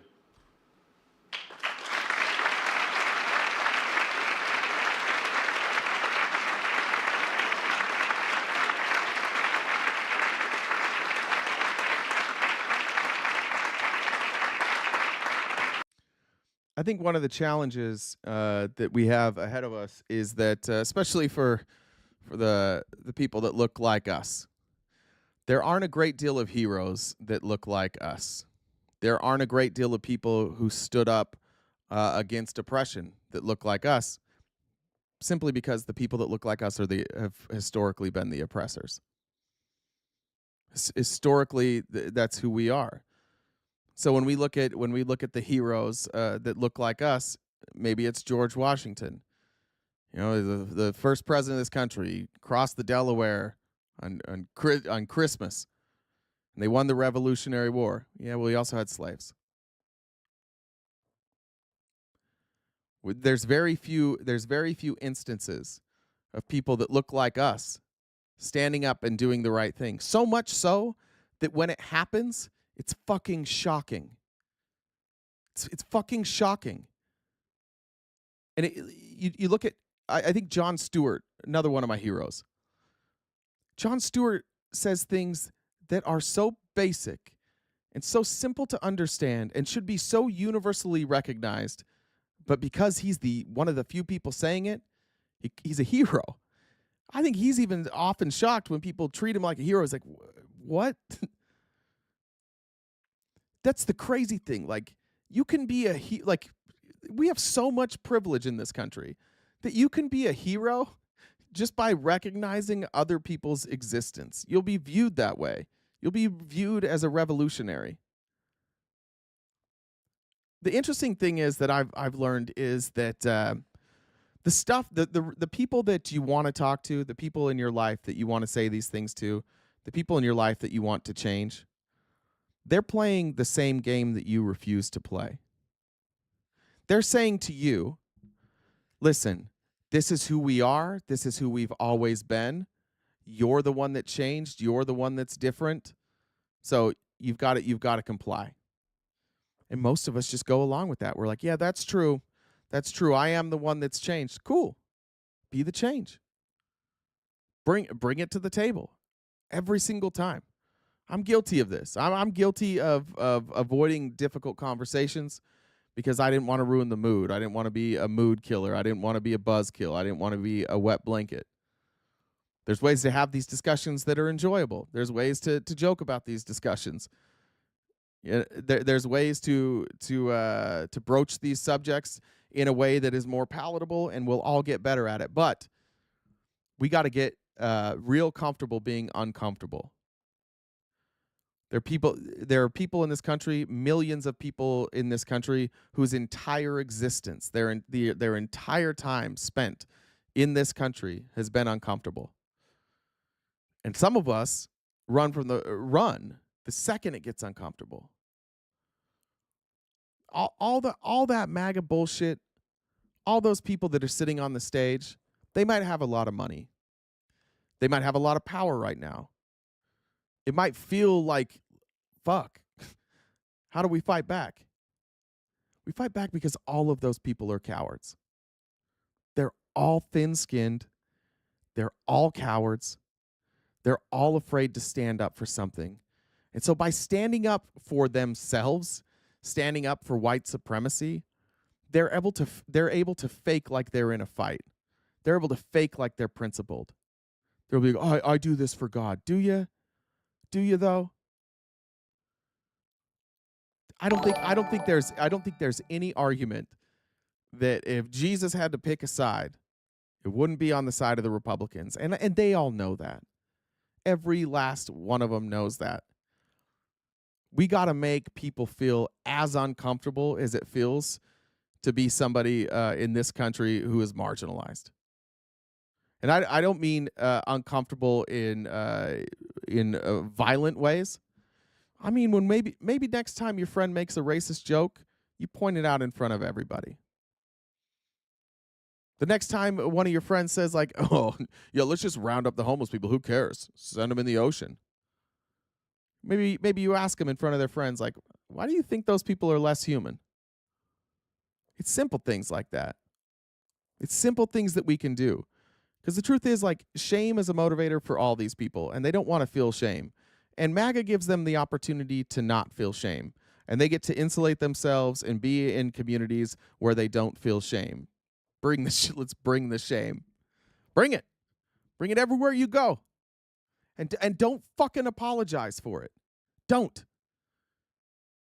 You will never look back on your life and say, God damn, I was mad I spoke up for the right thing. You will never have regrets standing up for the right thing. But you will absolutely have regrets if you see things happen in front of you and you don't say anything. I can tell you that's how I feel. I felt that way for 30 plus years of my life. And it's a shitty thing to be 39 years old and to look back on your life and mostly be ashamed. Mostly be ashamed at your views, at how you treated people, at how you used your time, how you justified your bigotry, you justified your lack of empathy, you justified your lack of care. I supported the invasion in Iraq. I supported the invasion of Afghanistan. I supported the fight against gay marriage. I supported all of those things. I stood by as the church that I was a member of abused children. abused women, abused men, and covered it up. I sat back and I watched as the organization that I had literally pledged my life to, literally like oaths, blood oaths. I sat back and I watched over and over again as they disenfranchise people. My church gave black people the priesthood in 1978. The guy you just saw right there was ostracized from the church because of the speech he gave at the DNC in 1964, that we just need to treat black people as human. He was ostracized from his own church the same way that his son is ostracized from his same church. And why is he ostracized? Because he said Donald Trump's a rapist. He said he's a con man. He said he's a fascist. He said he's a threat to democracy. And all these people who claim to love Jesus and follow a prophet that apparently speaks to God, all those people just got in line. As much shame as those of us who have lived our lives like that feel, it's important to know that that stuff can just be a motivator. Use that shame, use the guilt, whatever it is, and let it motivate you. You don't need to beat yourself down. You don't need to look in yourself in the mirror every day and say, I didn't do enough. Just say, what can I do today? What can I do now? And you start to train yourself, and you start to get that confidence that, hey, I am on the right side of history. We're afraid of being ostracized from society. We're afraid of being ostracized from our groups. But if standing up for what's right is what gets you ostracized from your group, maybe that's not a group worth living in. Maybe that's not a group worth participating with. And maybe that group's your family. Maybe it's your church. Maybe it's your friends. Maybe it's your neighbor. But do you really think you're going to look back on your life and be like, man, I'm really glad that I overlooked injustice so that I could stay friends with Terry? Terry has HBO. Terry let me use his HBO. So, I mean, I realized that we sleepwalked into fascism, but I did get to watch Game of Thrones for free. And that was pretty fucking cool. Nobody on their deathbed's gonna feel that way. I don't want this to I don't necessarily. I'm sorry. I feel like I'm preaching. I fucking hate this, but I'm trying to speak from my experience, but also know that this is what makes a great country. This isn't a movement. It's not something that we do until Donald Trump's out of power. It's legitimately changing the culture and the outlook of our country. And every couple of decades, we have to get real loud about it. And the reason we have to get real loud about it is because the people like me, people that look like me, we get loud for about 2 or 3 years, and then we shut the fuck up for a while. And then suddenly it becomes too glaring, and we're like, fine, we'll get involved again. It's got to become who we are. And there are nations and other countries, it is who they are. We flipped for decades now. It has been maybe 2 decades. It has been that the popular vote went to our side. And at the very least, we could look at it and say, okay, the majority of Americans aren't cool with people being marginalized. And now it's changed. And it's our friends, and it's our family, and it's our celebrities. I can't tell you how devastating it is to open up my phone and see people who I have enjoyed watching, content creators. I'll give specifically Theo Von. It's devastating for me to see Theo Von sitting there watching a fascist speech when I think he knows better. It's devastating to watch Snoop Dogg, who absolutely knows better, sell out. It sucks. And I think we have to realize that people are gonna sell out. And Donald Trump is using those names, and he's paying them to use their names to get acceptance. Because Donald Trump doesn't get acceptance like a different way. He's using elites to gain acceptance, and it's devastating.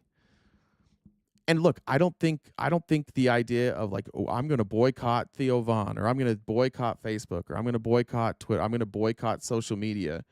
I don't think it's the right answer. I think the right answer is to take it over. take over social media. A good example is, do you guys know who Brennan Schaub is? Brennan Schaub is a UFC fighter, and then he's just like the worst fucking stand-up comedian. He's terrible at it. Brendan Schaub has a subreddit for his podcast called The Fighter and the Kid. And Brendan Schaub initially came on. He was like kind of humble. He was a comedian. He was funny. And then once Brendan Schaub got paid, he started looking down on people. He started punching down, and his audience recognized that. And now if you go to The Fighter and the Kid subreddit, it's nothing but mocking him. They tear him apart. That's the key. When these people, these content creators that, look, we all have egos. I've got an ego. The last thing I want is for my comment section to be filled with people like bashing me for what I say I stand for. That's the activism. The activism has to be in your face. It has to get to the heart. We're one person. We're never going to be enough to make a boycott work. We're never going to be enough people to make that work. But what we can do is we can go to the places where these people live and we can make it really fucking uncomfortable for them. And we have to do that. And part of that means that we're going to have to do some clever shit. We're going to have to be funny. We're going to have to be unique. We're going to have to be creative. Because that creativity allows other people to accept what we're doing.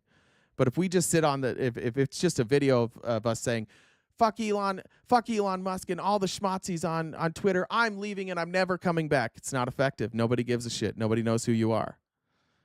But if you point out that Elon's a schmatzi in an entertaining way that allows people to be like, oh yeah, I kind of see what you're saying there. That's how you build the momentum. And that's what we want to do.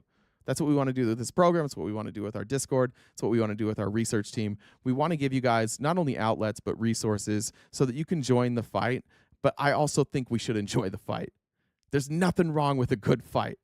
There's a little bit of fun. There's a little bit of excitement knowing that we're going out there and fight. Like, let it be part of you. Don't let it consume you and bring you down. Like, let it consume you and raise you up.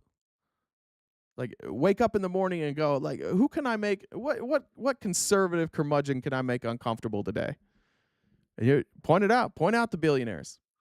Point out that Patrick Bet Dumb podcast is full of Patrick Bet Dumb people and that they bought their way to the top. It's go time, and I look forward to the fight. I look forward to doing this with all you guys. Let me read some comments and then we'll get out of here. Let's see. Amber says, "Dear Mr. President" by Pink hits right now. I would play it if I wasn't going to get demonetized. I agree with that. Raina says, "Please never stop what you're doing." Thank you, Raina. Appreciate it. Amber says, "Told Bree for back pain, rest chin, let thighs hold you." Thank you. I actually know exactly what you're talking about. I've been YouTubing all these videos of how to fix my damn neck. Nathan says, "Thanks for the great show today. Appreciate you." Thanks, Nathan. Maria said, no message there. Thank you, Maria. Kim says, "Keep up the good fight." I think PayPal was good. Did I get... Let's see. Sorry. There was one. Jeff said, for RTP Media. Thank you, Jeff. Sherry says, "Thanks for being a good human with a voice for all." I think just being a human. How about just thanks for being a human? We can just be human. Bree says, "I do want you to also remind white people not to fall into that white savior syndrome. Do it because you want to. Do it because you want better for all of us." Yeah, look, being a white savior has a shelf life. If you're doing this and you try and position yourself as a white savior, you're going to get some attention early, and then everybody's going to figure out exactly who you are. If you're not doing it for the right reasons, that's all going to be exposed. If you don't recognize that, like, equality is just something that people need to have, and that you've got it and they don't, and until they're equal, that it's not equal. Yeah, I agree with that. You're going to be exposed if you play that white savior shit. I agree. Brett says, "Any update on the plan to GameStop our new oligarchs?" No, Brett. I don't. I think I was too early to be excited about that because the answers I'm getting are basically nothing now. Cameron says, "We have to worry about welcoming. We have to be a welcoming community to Republicans who are ready to stand with us against tyranny." I agree. It sucks, man. Like, I get it. I know why you don't want to. I know why you don't want to hang out with Republicans. But like, I was a Republican, and you guys welcomed me. I think that allowing that landing space for them is a way to influence them on other issues too. Alyssa sends blue hearts. Thanks, Alyssa. Bree says, "I'm so proud of you, Bay. Keep it up." And I actually do mean keep it up. Keep him up. I think they have medicine for that. Pretty sure. Cam says, "Wasn't sure if you read my last message. I sent it a while ago, but I might have missed it. I'll DM on Discord. Anyways, I'm protesting you not drill baby drilling any of us, especially Bree." Thank you, Cam. The message was, "Call me a cartel and declare me a T organization. Invade the foreign land that is my bus." That's bus with 2 S's, in case you were wondering. Thank you. Tanya says, "Great show. Love you, Jen." Shout out Jen. W Jen in the chat. Skippy Doodah says, "Thanks, RTP, for the time and education. Appreciate it." Kim says, "Thanks for all you and Jen do. You are my lifeline through this." Good. Hang out with us. Keep coming back. We love having you guys here. The community is growing. Thanks to RTP team. My butt puckers every time I learn something new. It's tired today. Thank you, Brianna. Bree says, "Listen, your advocacy gets me all hot and bothered. Keep going." Thank you. I think I read Kelsey's already. Don't mention Kelsey's last name. Got it. What just came in? Tony says, "Old Republicans and those now are way different." Yeah, some of them are the exact same. Like there's not a big change for some of those. So close. We're damn near knocking out that gold. Brandy says, "We're about $20 short. What does one boob say to the other? If we don't get support, people will think we're nuts." Some big nuts, depending on. I mean, that's big nuts regardless.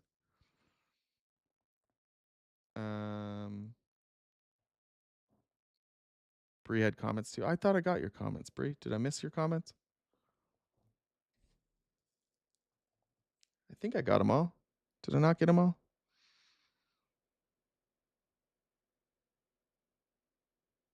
Bree, did I miss your comments?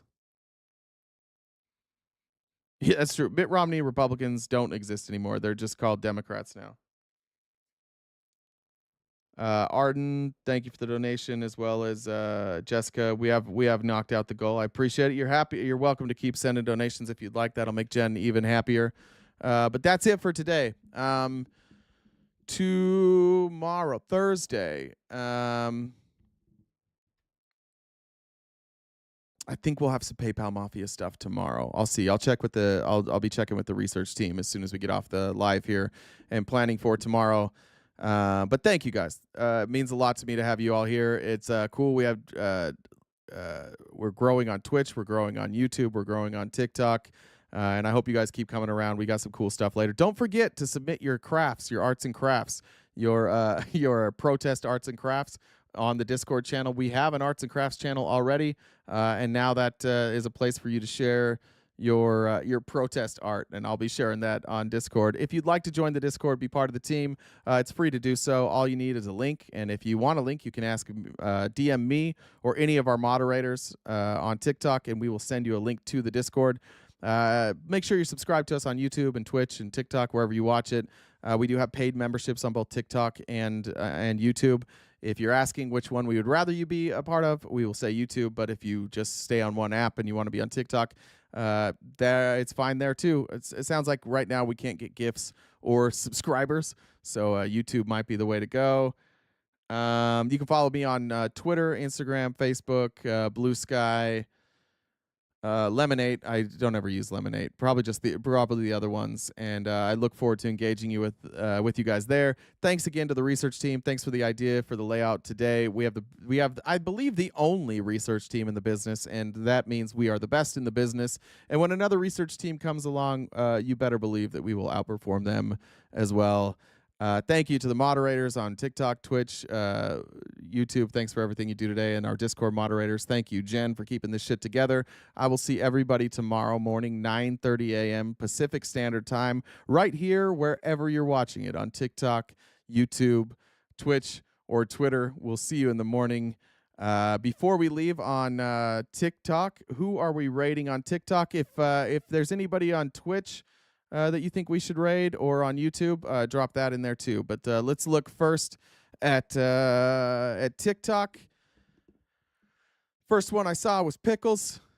We're raiding Pickles on TikTok, and I'm looking over at Twitch and YouTube. I don't see anybody for YouTube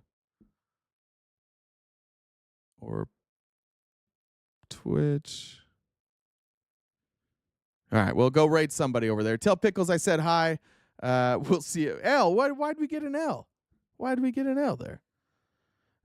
Brief song before we leave, and then the theme song, and we'll get out of here. Thanks, everybody, for all the support. We'll see you tomorrow morning, 9:30 a.m. Pacific.